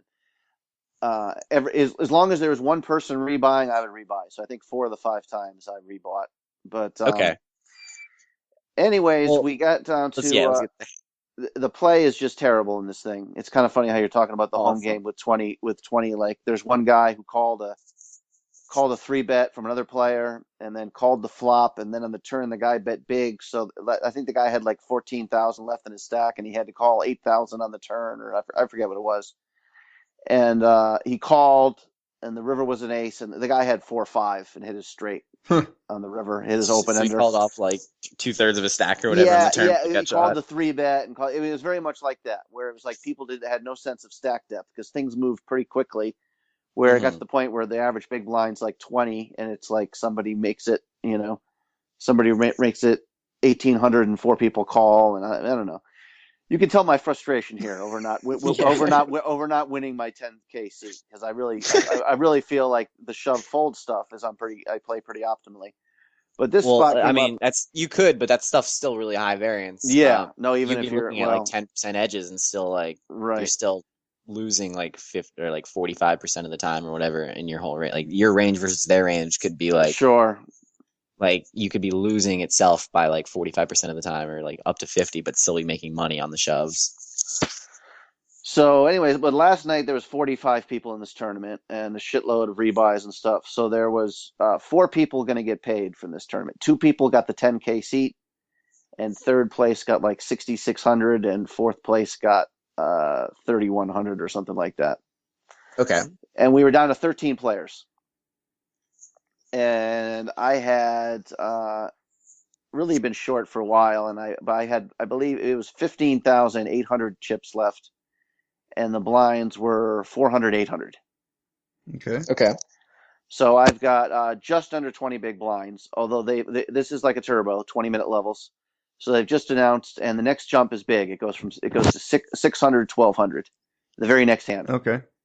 So the blinds are so I'm kind of looking at my stack and maybe thinking of it as 13 big blinds and not 19 because of the jump that's coming up.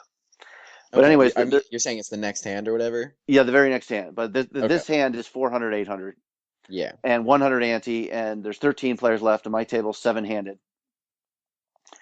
And the first 2 players fold, and the guy the villain who has the most chips at the table, I'd say he's about 45,000. I'm guessing the average is like 20,000 right now. Okay. And he's been opening pretty wide. I mean, he's not like a crazy player. He's been, but he hasn't shown any great bluff. Actually, did show one big bluff, but he raises to 1,800 from, I guess, what would be the hijack. Okay. and the cutoff folds, and I have pocket threes. Hmm. So I don't know if this would be if you want to What were quickly. what's like the average stack and like stack of the blinds, Yeah, the stack of the stack blinds. of the cutoff, I guess, as well. Let me think about the cutoff. The cutoff was probably second in chips at the table. He probably had like 30,000. Okay. And the small blind was pretty healthy.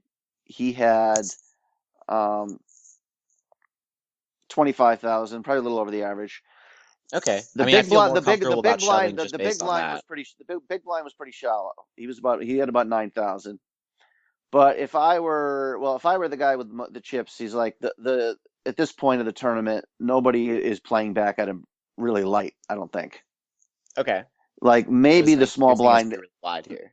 The small blind certainly has like the feel of a pro, but you'd think he's not going to 3-bet light from out of position anyways. I mean, I wouldn't say that right off the bat. Like, it sounds like a prime player to 3-bet light, because they're gonna have like a super wide range. I mean, like that, like it depends. Like, this might be the guy that you have to go after to chip up and stuff, because he's gonna be opening exceedingly wide because Right. of his chip stack, because of his position at the table.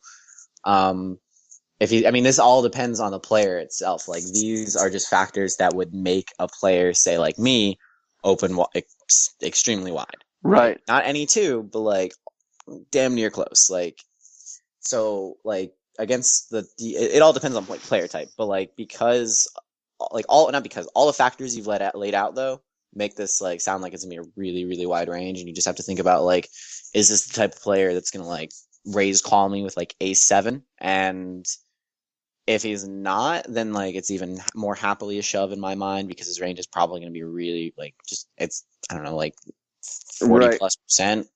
Like it. I mean, Yeah. How doesn't much have did he open to, for, like, Mike? 1,800. It's like a min raise almost. And he has you covered, or you got him? Yeah, he's got 3 times my stack almost exactly. Okay. So yeah, his calling range would be, if he's opening. I was thinking he's opening maybe 30%, but you're right, it might even be a little higher. I mean, even 30% is still really wide. Like, right. Don't, like, no, yeah, like I said, like if he's calling with like King Jack, screw it for a third of my stack.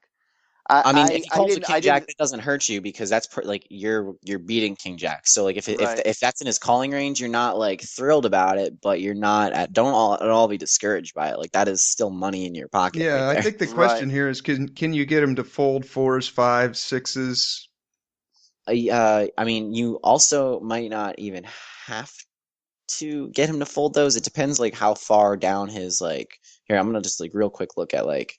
It depends how much of his range he folds pre-flop. Like, if he opens up like here, I just grabbed all pairs, a bunch of CD connects. I think he's good. I think he's probably. I think he. Yeah, I did think exactly what Steve was thinking. I think there's a chance he might fold some of these middle pairs, because I think my reputation's pretty good. I've been like card dead, but picking good spots to reshove. And I mean, I could be wrong. Yeah, I mean, I don't know. Yeah. But like I said, he's opening wide. Now, but here's the other question: with that, at that stack depth, I mean, is 3-bet folding an option, or pretty much no? It's No, you I can't don't really think set so. mine. It's shove or fold, right? Like, I don't want to say every situation. Like, I certainly 3-bet fold pretty shallow. I don't think I would in this spot. Like, I don't think I would here. I don't know. What do you do if he calls? Then you got 3s. Is it a stop and go at that point, or like? I think you got to shove or fold. I don't think you can 3-bet. It'd be in spots where you're unlikely to get like called too often, and if you do, you're still like not getting an incorrect, really priced negative. Yeah, because at that point you got to raise to at least 5K, and then what are you going to do if he show you can't fold at that point and then have 10? You know, I mean, well, it would be like if you were to choose to 3-bet fold, it's because you think that his like 4-bet range is only nuts, and he folds everything else like to a 3-bet. Like, he could raise like say like 50%. Like, these are assumptions. Like, I'm not saying to hold and like take as like some chart. I'm saying like these would be conditions that would lead the conclusion to be that you could 3-bet fold versus this type. Is if he opens say like 50%, only 4 bets, like tens plus and folds everything else he has, like other than like said like ace king ace queen or whatever, like a 3-bet fold is probably really profitable there because he's folding like if he opens like 30% and only calls like or only gets 4 bets the 5%, that's 75% of the time he's folding. So if you're like, I mean, I'd have to like actually write it out Right. to like it's No, but profitable, if I want to get a lot of folds there, I'm just saying like does he immediately like take the is my range capped? Would he think like, oh, he never would shove aces or kings there? He would try to no, try to I induce think me. No. I think like I mean like there are certainly players that like would try and induce more there, but like you also have to protect like the bottom of your range. So like there's I mean like I guess you don't necessarily have to. I don't know. Like it depends on the kind of player type, like what Right. he is. I wouldn't right off the bat think you're not going to have aces just because you shoved. I still don't even think that's like necessarily the biggest concern you need to have because like I said with the pairs thing, like real quick, I just want to go back to like you guys were like talking about like does he fold like those mid pairs? I don't even think he needs to fold those for it to become profitable. Because like you're saying, if he opens like 30%, like I've got just a random 32% range here. Sixes through twos is only well here actually let me like look at it again real quick. 422 hand combos is what he has with like the random like 32% range we have here. If you take out sixes through twos, that's only 30 combo. Like he's got 392. So like that's not even like it's not a good chunk of his range at all. Like if he folds those, that's awesome. Like that's more money for you. But like I mean, it's obviously great money for you. But like what I'm more concerned with anyway when I look at this is how many overcards does he open? Like does he open down to suited connectors? Because if he opens down to suited connectors, he's going to be folding all of those obviously. So if he opens like 40%. He's got to fold a lot of stuff that is like 50% ish equity with us. And there's already money in the middle. And that's where you're making money off the fold equity of his versus all the high cards that are coin flipping with you.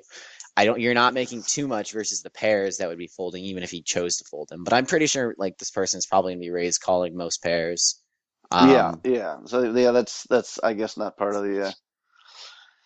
Well, like I don't have like it would take me like a few minutes to actually write down like what the EV of that would be, but like right off the bat, it sounds like if we think he's shoving or raising very very wide, he's obviously gonna have a raise fold range. I think something we haven't talked about yet that is important is the big blind being pretty short, but most players aren't like good enough to like I don't want to say like not good enough, but like most players aren't raising with that, like they're like if anything they're acknowledging that the big blind's really short and choosing to discount it as like a major impact on the hand, like because like most players like under like 15 bigs aren't peeling yet and are still just full. Like there's a lot of like really tight players at that sack size, so he might just still like disregard that as person as being even that short and still choose to open 30-40%, whereas like sometimes more cautious but still like more cautiously aggressive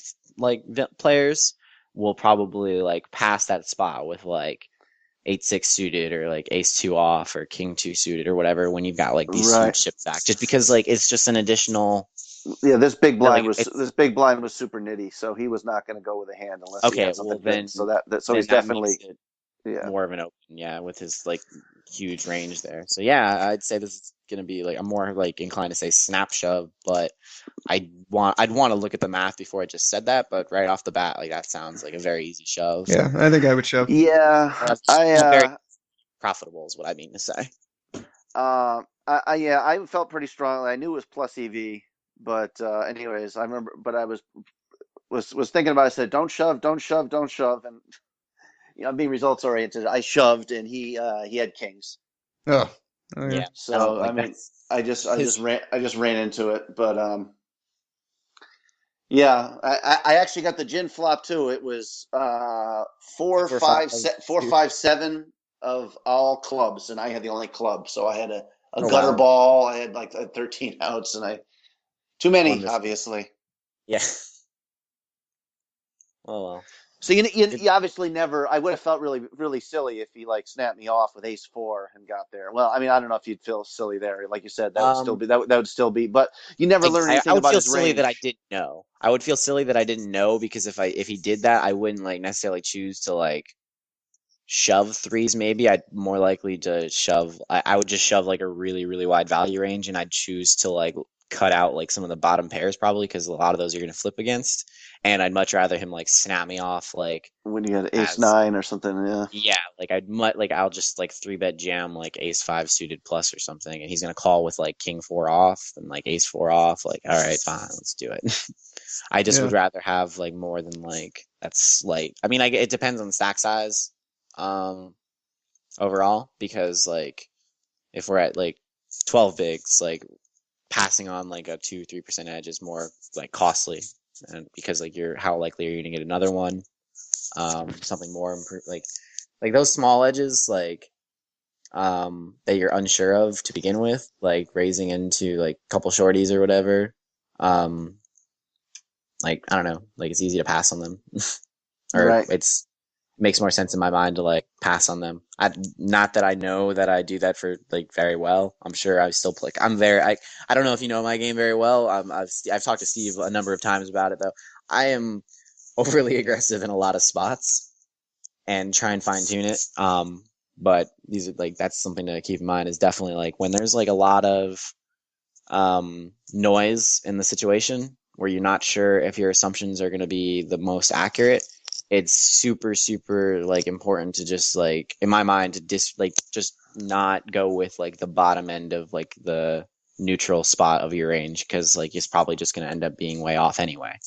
Right. Like like and that would hold true for like any situation that I can think of, but it's more going to be the case like in situations where your like tourney life is on the line in a spot it doesn't have to be really, because like it's like say like super early in a tournament and like this guy's like I don't know like you talk about like unknown like 5-bet ships like ace and you've got like ace king or like cold ships like 150 bigs and you have ace king or something in the big blind and that happens before it gets to you. Like there's an open, a 3-bet, a 4-bet, and like a 5-bet shove. Like obviously like if you've seen that player show up with 6-9 offsuit like in a 4-bet pot like 2 hands prior, you're going with this hand, but like because we're not sure what his range is, like this is super marginal, and it's just like, all right, let's just pass on it. It might not even be marginal.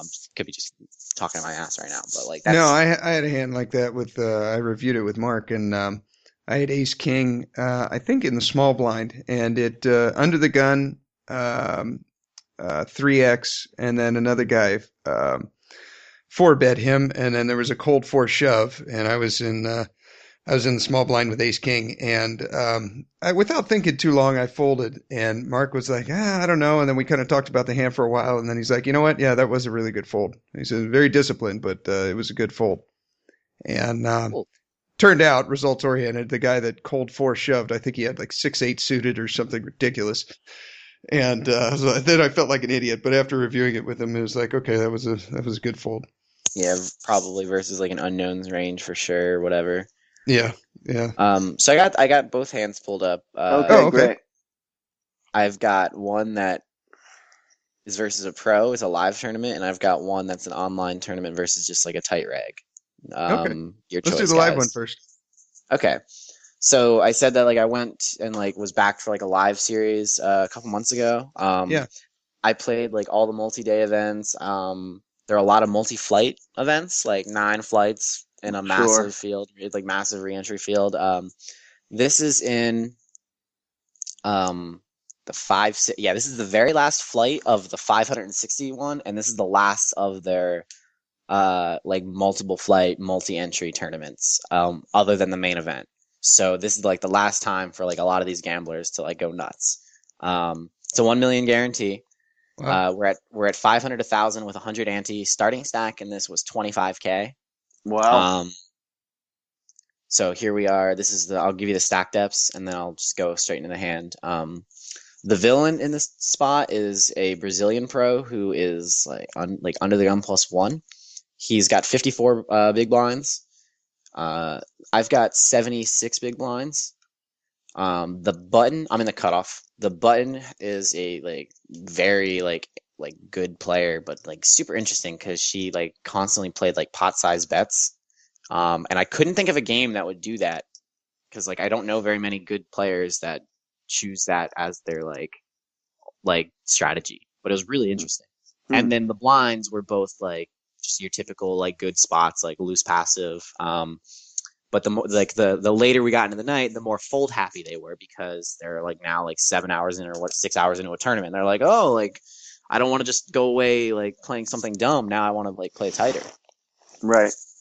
So Brazilian Pro, we both are aware of each other, like kind of knowing what we're doing. Me, because he's covered in 888 poker patches, and him knowing me because of a show, like I 3-bet a flop when all like the recreational players like just like swore I had top 2, which is like ace king on an ace king like 2 board or something.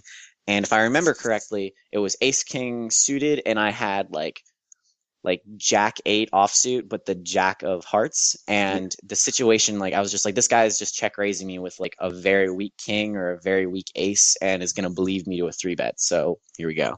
And so like he kind of knew that I was like fish. Like I wouldn't do that against like any player that I thought was thinking about the game really. Did you show the bluff afterwards?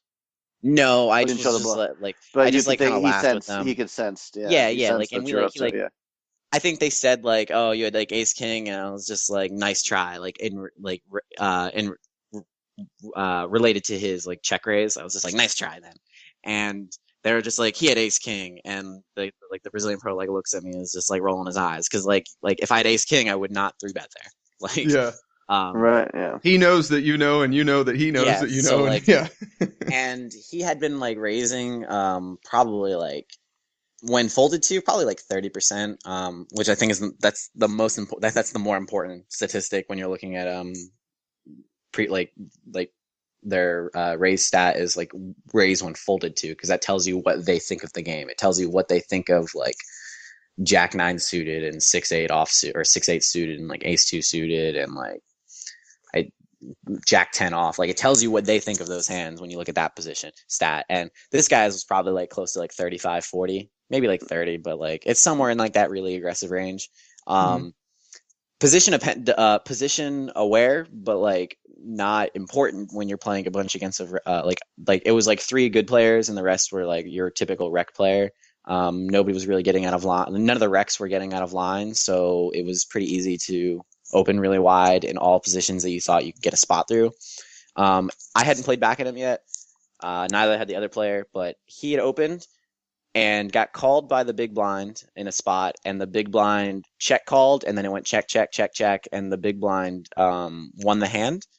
And I said to the guy, if you keep calling or if you keep playing, he'll probably stop raising.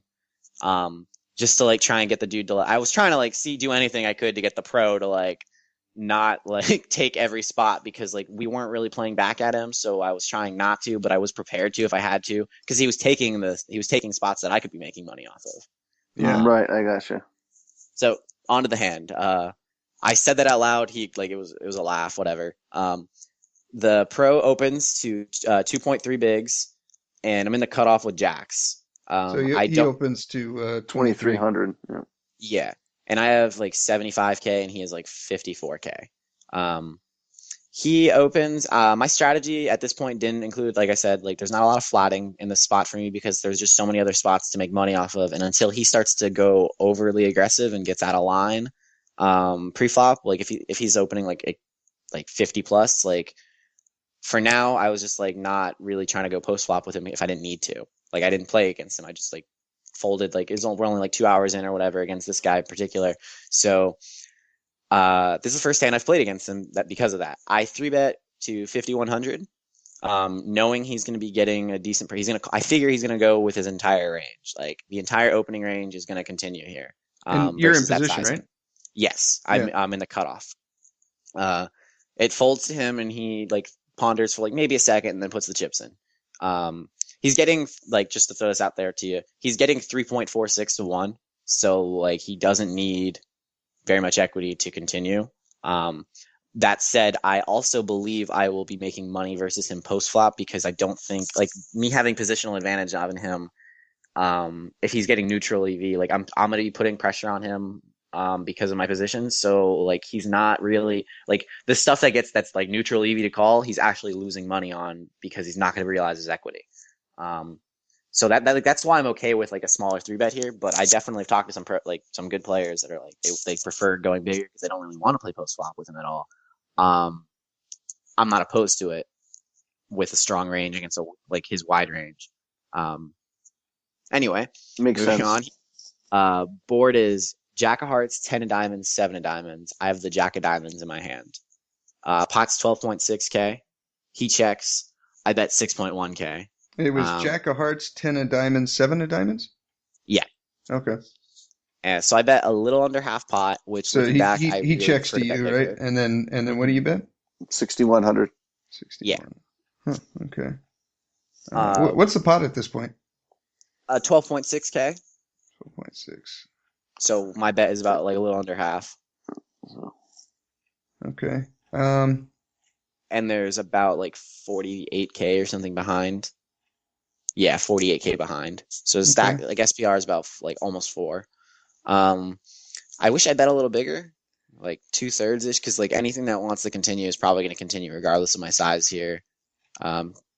Yeah, before the flop, I might have gone to like 5,800 or 6K, and then built a Okay. little bit bigger pot, and then I What, think on the flop, I might what's your have reasoning for that though? just to get more money in the pot. I think he's probably calling. If you make it 6K, that's another 900. He's probably calling there. Maybe not, Okay. but just extract a little bit more value. Maybe 58, another 700. Mm-hmm. Maybe Okay. he's not calling there. I mean, What if he's he do? I mean, I don't know. Just curious, pre-flop, if he does 4-bet. I mean, this is a hand, especially since you have him covered. You're probably going to 5-bet call, or are you going to be a little? I'm not sure. I'd have to like in the moment. I'd like to think that I'd uh I guess 5-bet call, but like I don't do a lot of that at all. No, not at the. I really think that just ended up being like silly high variance because I doubt he's just going to take the very first opportunity to like 4-bet 6-bet jam like ace 4 offsuit here or like eights. So like Right. probably Okay. just call, maybe 3-bet. Like I'd call. I'm just playing Daryl Jace flop, here, I where guess. where you stop and ask Yeah. every Yeah, possible no, it's question. cool, right? Yeah. It's fun to do. I'd probably call and then play very cautious on the flop, like maybe call one on like or call down on dry runouts. Right. If it looks like he's gonna I see like I don't know like dry because he could just still just be super monster heavy there and not even polarized, just like all monsters, like all value. But this guy knows you're a player, and he's probably not going to be looking to play for stacks with some Yeah. marginal hand. So, That's why like yeah. I think that like a lot of like both of our strategies is gonna just entail like you don't see a lot of those clickback wars anymore because people don't want to play like first like I guess like a lot of the situations were profitable but like they ended up with like Steve and I have joked about this. I read it in an article which had this line somewhere and I don't remember what it was exactly, but it's when poker was doing that, you'd often end up at like the final table of deep tournaments. You'd have a lot of the players got there because at some point in the tournament, they like 5-bet to 7-bet shoved all in with 8-3 suited and beat out pocket sevens or something. Mm-hmm. And like that doesn't happen anymore because like people like know like you're splitting hairs, like cutting up like any like these super tiny ranges. And to be honest, like most of them probably weren't even giving real ranges. They were just taking spots that looked fun. But yeah, like you're not gonna like I don't think we're gonna see a lot of it. Which is why I like don't want to say like 5-bet call because I don't think like my default thinking for him 4-betting here is gonna be just like kings plus and like maybe something that plays well that's like kind of like diced like 6-9 suited 6-8 suited, but like even then like that's just like something he could choose to put there and I wouldn't want to default say he'd do it Right. just because like you're getting a really good price. He doesn't really know how I play post flop too much, but like we both are operating under like few assumptions, but those few are I don't know, like I mean you guys get what I'm saying though, right? Like Right. Yeah. Yeah, I don't he's think we're only gonna doing get those like real marginal hands probably 7 or 8% of the time. So I don't think we're getting to that spot like where we're gonna have to worry about him like 5-bet to like set or 4-bet to 6-bet shove like bluffs or anything. So Even though like I do think that's something that could take place, I guess, but like this dude seemed a little more especially if it's at a table cautious. with some Yeah, passive, we have an cautious amazing players. we have an Then amazing table right now. there's no reason for him to be 6-bet shoving pocket sixes right now. Yeah, exactly. That said, three betting for value is still important here because he's going to continue. He's going to call, play out of position. You now have the lead, in like a 4 SPR pot, and like in my mind, that's like I may like have it like even if like he makes correct calls pre-flop, like I would hope that if anything, like all else constant, like if we're neutral post flop against each other, the fact that I have position on him counts for something. It means he's not going to realize his equity in a ton of spots, even if he defends correctly, in a lot of like pre-flop and like like defends an appropriate amount post flop. He's still going to lose money with a lot of what calls pre-flop because he's going to have to toss it at some point because he's not going to be able to go to the river, and he's not going to get the showdown. So yeah, that's like my strategy. Like this is definitely like more typical of like a live or an online sizing. It's definitely smaller than what I saw a lot in that live and like when I went through those live tournaments. Right. Yeah, I think your sizing's fine. Quickly before we can we cap his range though? He's probably 4-betting with big pairs here, I would think.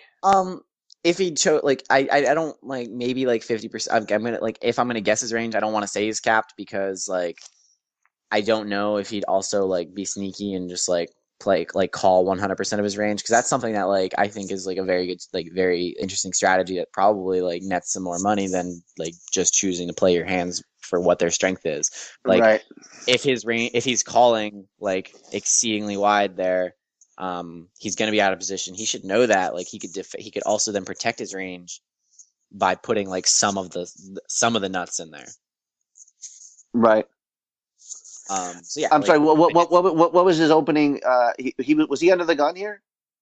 I think like under the gun +1. Under the gun +1. Okay. But I want to stress that like there's me in the cut. Like I knocked out the only other like decent player at the table. Right. A few orbits ago. And so it's like he's where he is. I'm in the cutoff. The button is the other good player at the table. Okay.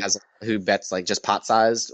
Most of her strategy is that, and like that's gonna make some problem. Like have a lot of problems when stacks get shorter, which is they're starting to. So I think she started to back off. Like pretty much she backed off very quickly after once like the once I doubled up or once I got chips from the other good player to my right.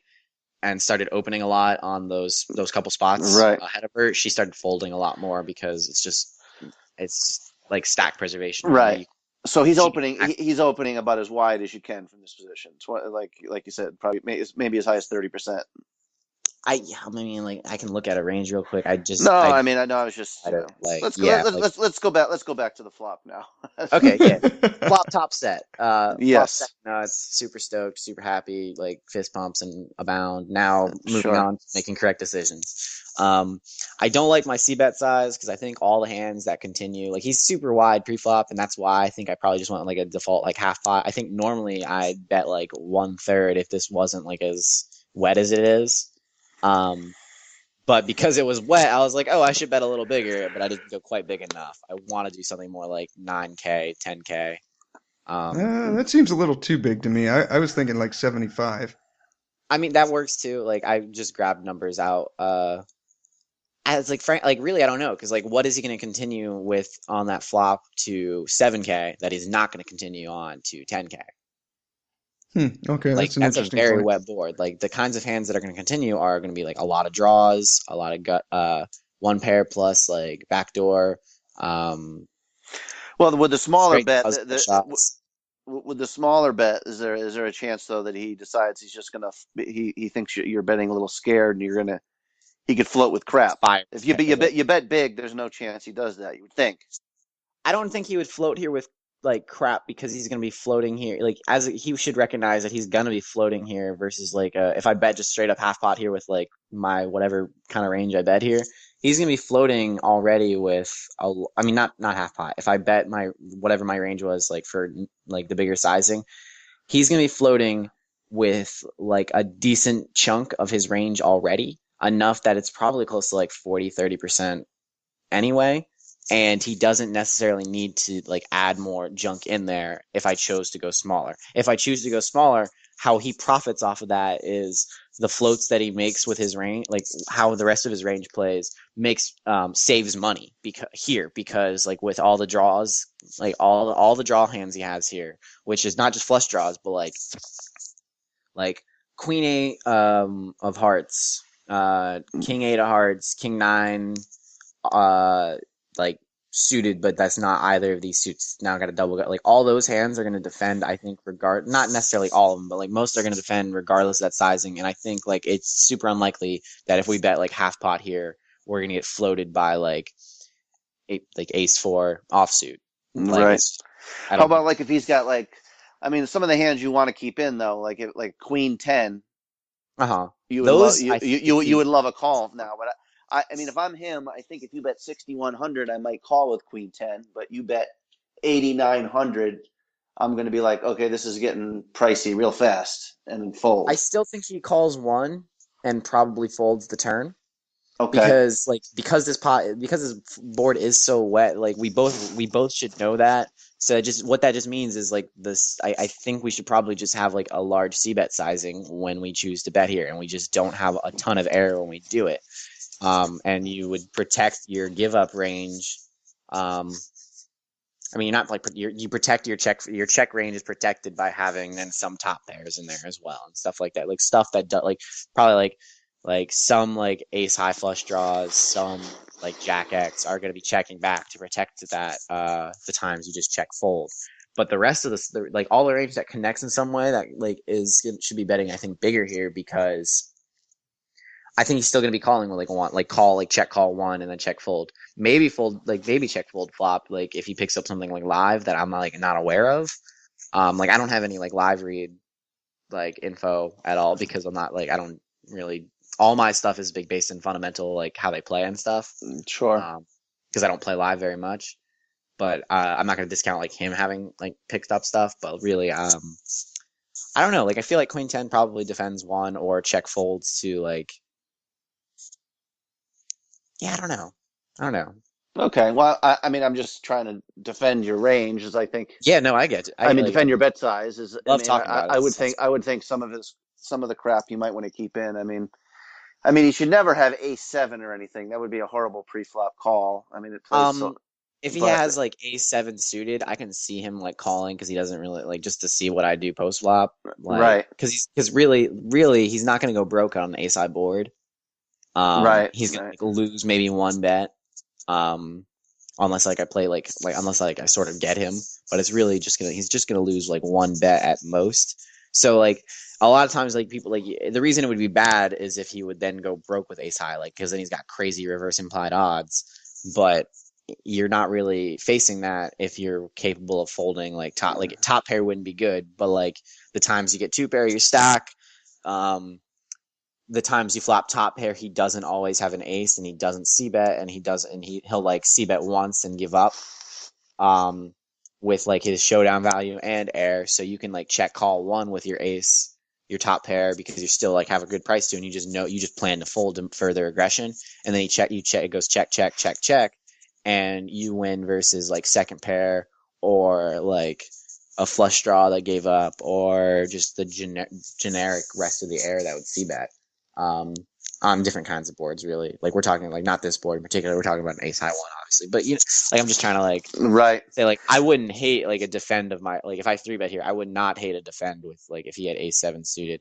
I don't think I would do it, but like I don't want to just like hate it right out the door, because there's definitely gonna be like he's getting like a really good price. So, right. Okay. So it wouldn't be he needs 22% equity versus my range.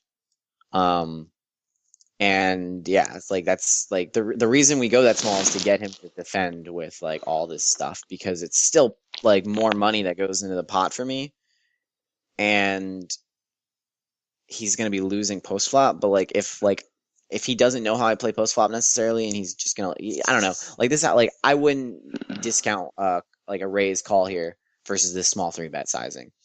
I think that's why I was like recommended by like better players to be raising bigger, better players than myself to be raising bigger. Okay. So yeah, So do you want to move yeah, to the turn or? What? yeah. So he So calls your bet, or does he re-raise? Yeah, Or? no, he just calls. He check Okay. called. Okay. And what's the turn? So now The we got turn, 24,600 in the pot. So right. the turn is the 8 of spades. So now I've got Jack of Hearts, 10 of diamonds, 7 of diamonds, 8 of spades. That's Now a good card. I'm like a little torn on checking or betting here when check two. He checks you. Yes, he checks, but I think he's going to check to me here a lot of the time. Yeah. I think it'd be a good spot for him to lead because it puts me in a really weird spot with like almost my entire range.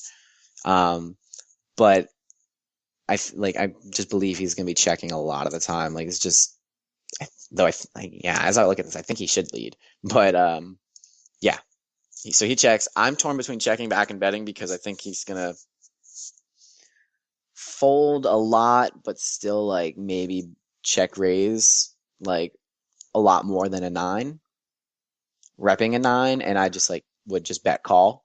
That's a little dicey because I'm not sure how many bluffs he'd have or like check raise with, and for whatever in my mind, I was just thinking I'm just gonna check back when if the river is a blank, I call a bet because he's definitely going to stab that river with more than enough air for me to like call almost any sizing probably. Sure. But I don't know what he would do. I don't know what his range would be for check raising here. Like it could be really wide, but he could do it with like flush draw. He could do it with like Straight draw. I mean, he can't have a straight. Yeah, he could do. I guess king queen. Yeah, ace queen. He could do with a lot of stuff that he just thinks that like because like I shouldn't be betting here. I shouldn't be double barreling here because it's like. But I can with like, the top of my value range if I just like, it doesn't even become thin if I know he's going to check raise bluffs like that. But so yeah, I think the check back is pretty. It's pretty standard here. I think that's what I would do. I think I would check back. But that's exactly why I like to like continue thinking about these things because if you guys just would always assume I check back here, there's probably money to be made by betting here because then my range looks super super polarized versus you guys. And well, that's true. Yeah. So yeah, like things get really like there's different things to do, but I get like there's so many different options to take, and like all of them have like varying EVs based on different situations. Dude, it's just crazy. There's so many things to look at. No, I hear what you're saying. Yeah. So river, we've got a 24K. You check back? Pot. Yeah, I check back. Okay. I ended up going with if the turn was another flush draw, I'd probably bet. I don't know. Like maybe I would check back thinking there's 2 flush draws that can now miss, and I'm more likely to get paid. I don't know. Probably bet call. But river is a blank. Exactly what I hoped for. It's the 2 of spades. So now the flush draw missed, and now just the board is super scary. But only if he has a very specific kind of hand. When he already has like what we just said earlier is going to be a very wide range. And big blind does what? He shoves 42,700 into 24,800. Wow. Now, yeah, pretty dicey spot, right? I'll just go real quick to the math here. We're getting divided by whatever. It's like 1.5 to 1 or something. 1.6 to 1 almost. So we need like 38% equity for that to be neutral. We don't really want to be neutral because we have an amazingly soft table and we like this. We're not like, I don't think I want a neutral one here. I can see reasons for still taking a neutral one because if I beat him, he's out of the tournament. I have a massive stack and then I can just destroy this table because our table's not going to break, it looks like. Turned out our table broke like a half hour later, but I didn't think it would. But then I only have one good player. If I lose, I give him a lot of chips, but I still have 20 bigs and like hashtag comfort zone. Like I'm not losing money versus a random 8-player tournament or 8 players when I have 20 bigs. Like that is a lot of what my study had been in for like a long time was like under 25 big blind stacks and like 3-bet folding, like 25 bigs down. 15 bigs is just new to me. But the concepts remain the same. So yeah, I'd probably take a neutral. Not too stoked on it. What do you guys think here? Definitely curious on other people's thoughts here. Well, I don't know. I, Well, what I was your like that it's not what a was diamond. your first instinct? I mean, this is what I try to do. I'm always amazed, like live hands that I regret afterwards. I'm like, if I just follow my first instincts, I mean, I don't know, but I know you're obviously a math guy, but I mean, Well, my first instinct was to snap call because that was like I assumed he would place a bet.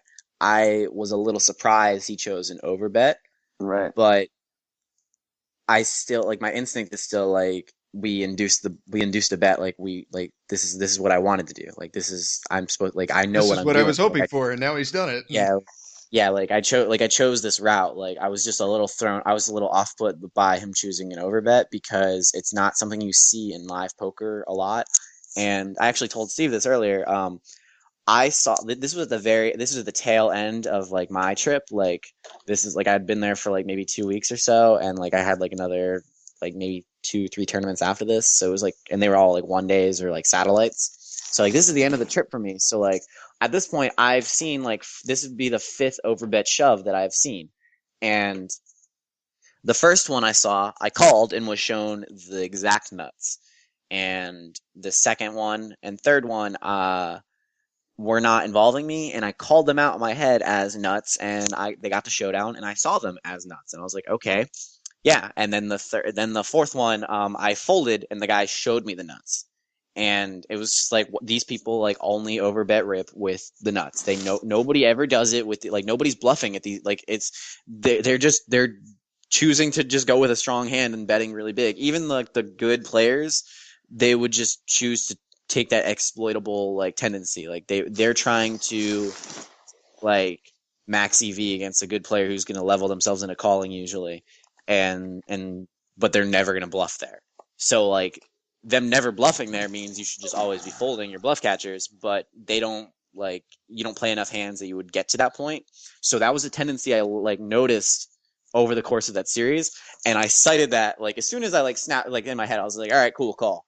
But I like took like 3-4 minutes, said out loud like I really like I like all these overbet shoves have been the nuts every single time. So like I'm not even worried like necessarily he's got like a 9, like he's got like 8-9 or like 10-9 whatever. I'm like this dude like overbet shoving might just have queen 9 like suited here every single time and never have anything else. Like the exact nuts. Like he could and that would make sense to me because like some of the players are playing that way. right. But I just There is a chance too here, obviously, that he could be shoving for value and be worse. It's Is that a possibility? Like, I mean, I don't like, know that he has top 2 pair. That he's got 2 pair or something. No. that was like one thing I said to myself. I'm like surprised you said that because nobody has agreed with me. I don't really push for it because it was just like a thought I had.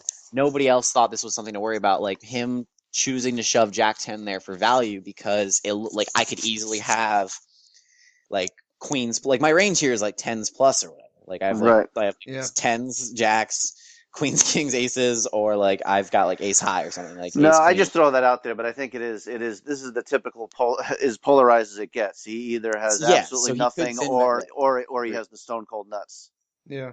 And so like my job is to figure out in my head there how many of his like nothings are going to be in his range there. Well, how much of his range is nothing on that river? How much could he like? I don't think he's going to shove all of his air, but like say like he shoves all missed flush draws, like all king queens, all ace queens,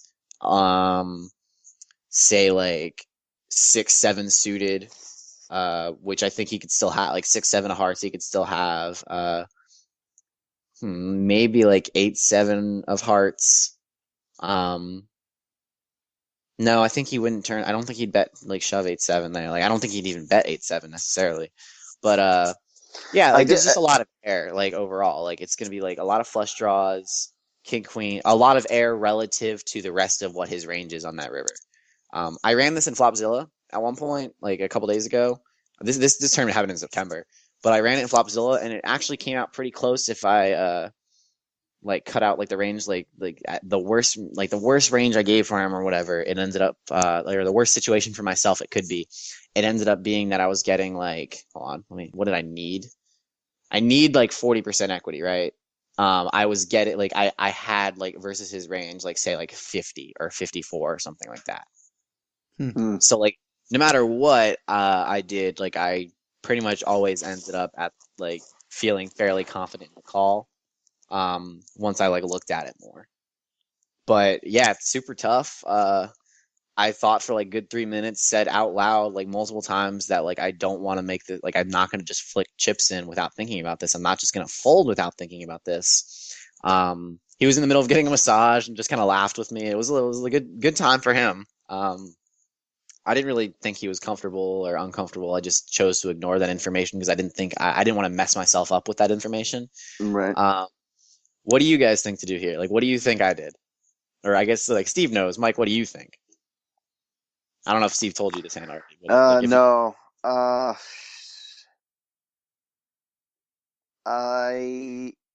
think you folded.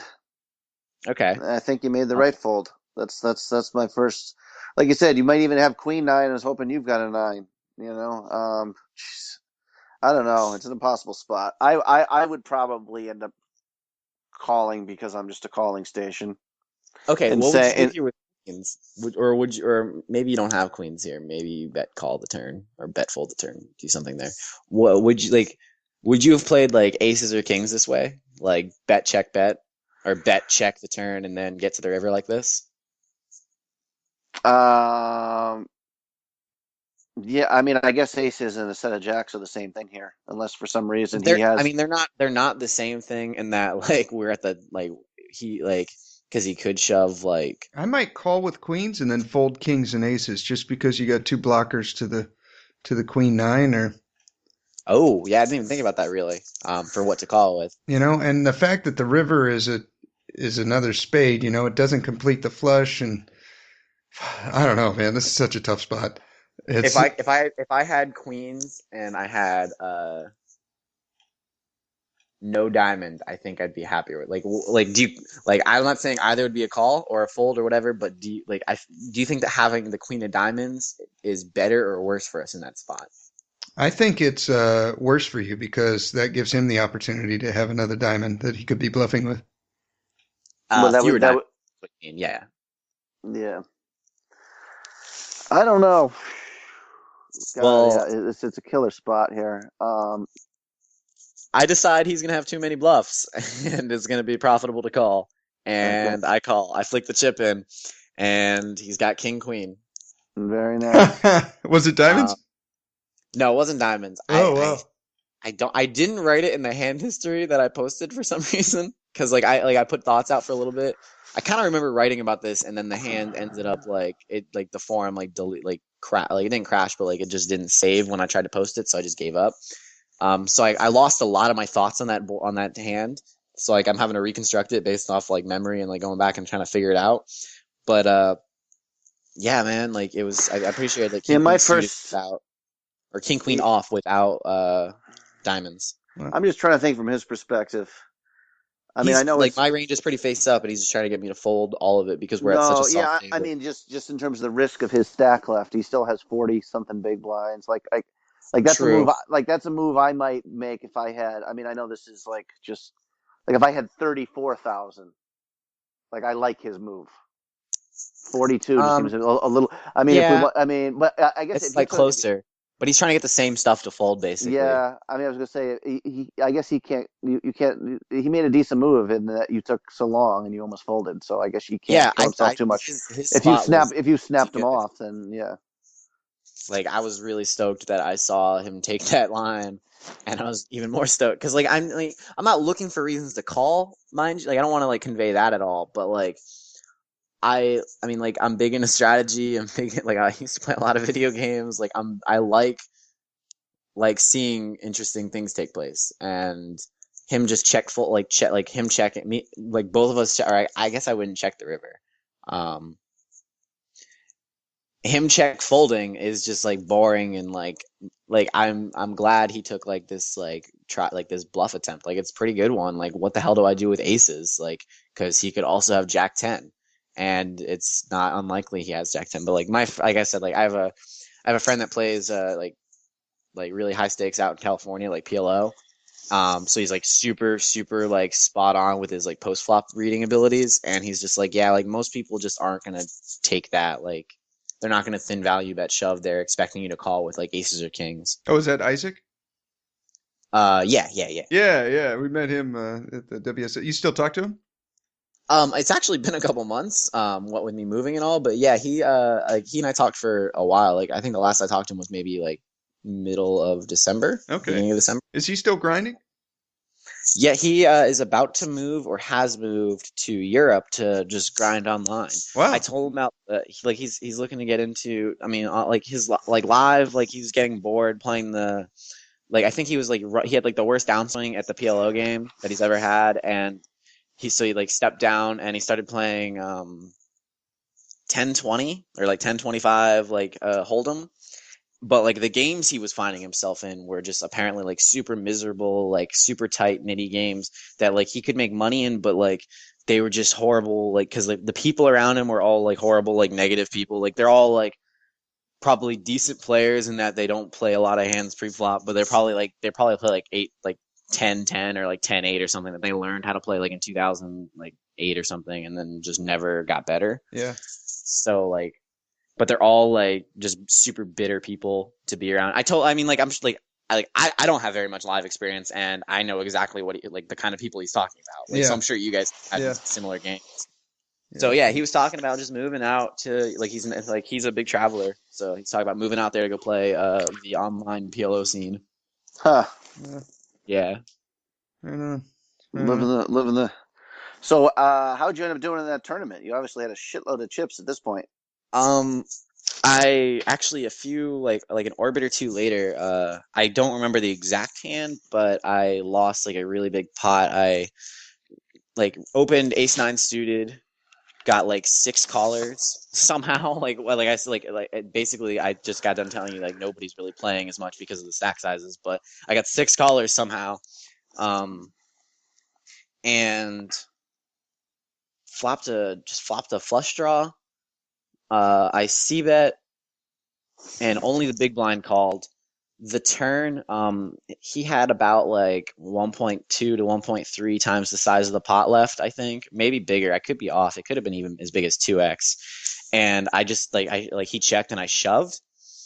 And it was like also a scary turn card. Like it was like higher than any of the cards on the board as well. So like any pair that he just check called one was if he had top pair, it was no longer good. Yeah. Yeah, it was no longer a top pair. He could still find a hero call, but I just thought like putting it to the max pressure there, like the best, and I have a stack and I just can afford to do it. Like I didn't I thought about it for like a good like 30 seconds, but like I definitely didn't put as much as I'd like to into it. I was probably tired. It was a 7 p.m. flight, and it was probably close to like 1 a.m. at that hand. He check called all in, and he just happened to have the flush draw. He had Jack 3 suited, and the 3 was the bottom pair on the flop. Ooh. Wow. Yeah. Like so like that's actually the kind of hand that I would like expect to fold to that kind of bet. Yeah, no kidding. Be happy with that. Especially the kind of player he was, like decent, but like not like tries to think, but you could tell hasn't put in a lot of work, so doesn't really know what they're like, is probably lost in a lot of spots, but you could tell them trying to figure it out.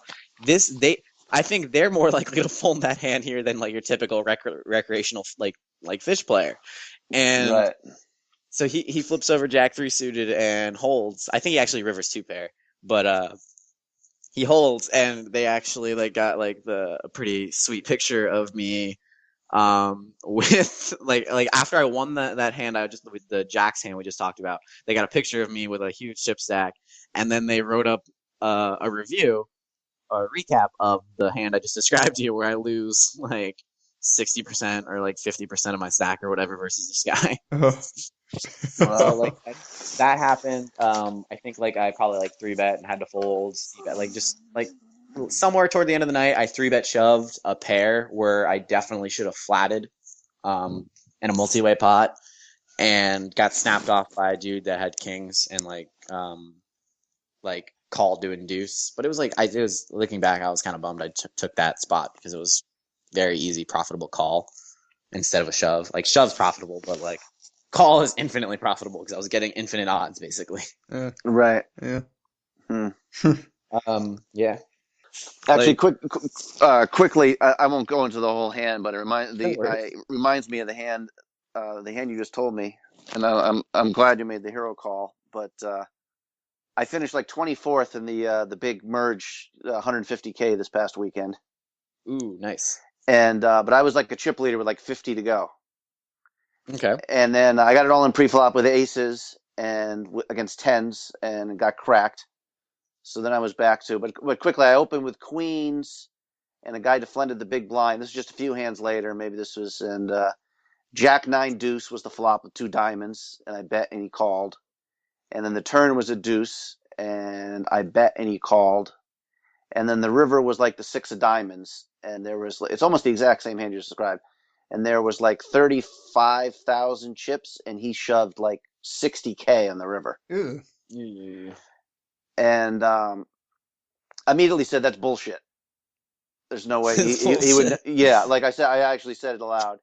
And normally I'm just like a guy who never folds the best hand. I mean, I just, and I think it has something to do with the fact that I just lost this other previous pot. I had this guy covered. I think if I called, I would have been, and lost, I would have, but I would have been down to like 10 big blinds. And if I folded, I would have had like exactly the tourney chip average.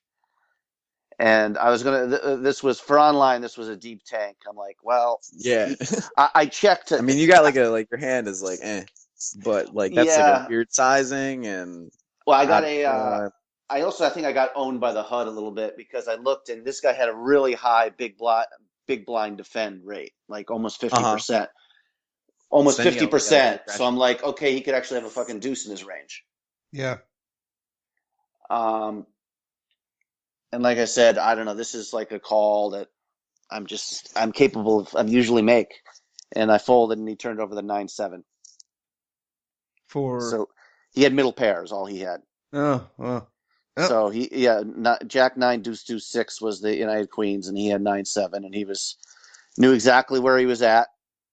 Yeah. And made a play and whatever. Your next move, I got the strength of 100 men, and I dig a hole to shine for you. Okay, well, hope you guys enjoyed this episode. It was fun having Jacob on. We lost him at the end there. His phone died, so. He's great. He's great, man. If I ever see him in Vegas or whatever, I'm gonna hunt him down and want to talk some hands with him because he's sharp. Yeah, he's very, very good. And much like Mark, we can learn a lot from him about the work ethic of the game here too. Jesus. Yeah. He really busts his ass. He does. Well, hope you guys enjoyed the episode. You can hit us up on our blog at headsuppokerpodcast.blogspot.com. You can hit us up on Twitter at HUP Podcast and hit us up on Facebook and send us an email at headsuppokerpodcast@gmail.com. Hope you guys enjoyed the episode. And next week we'll have on Elliot Rowe, poker mind coach. And we'll also have Joe LaPinta coming up and our friend Douglas Lyford. So you guys have a good one, and we'll talk to you next week. Indeed. Have a great day, Steve. Okay, you too, Mike. Take care. Bye.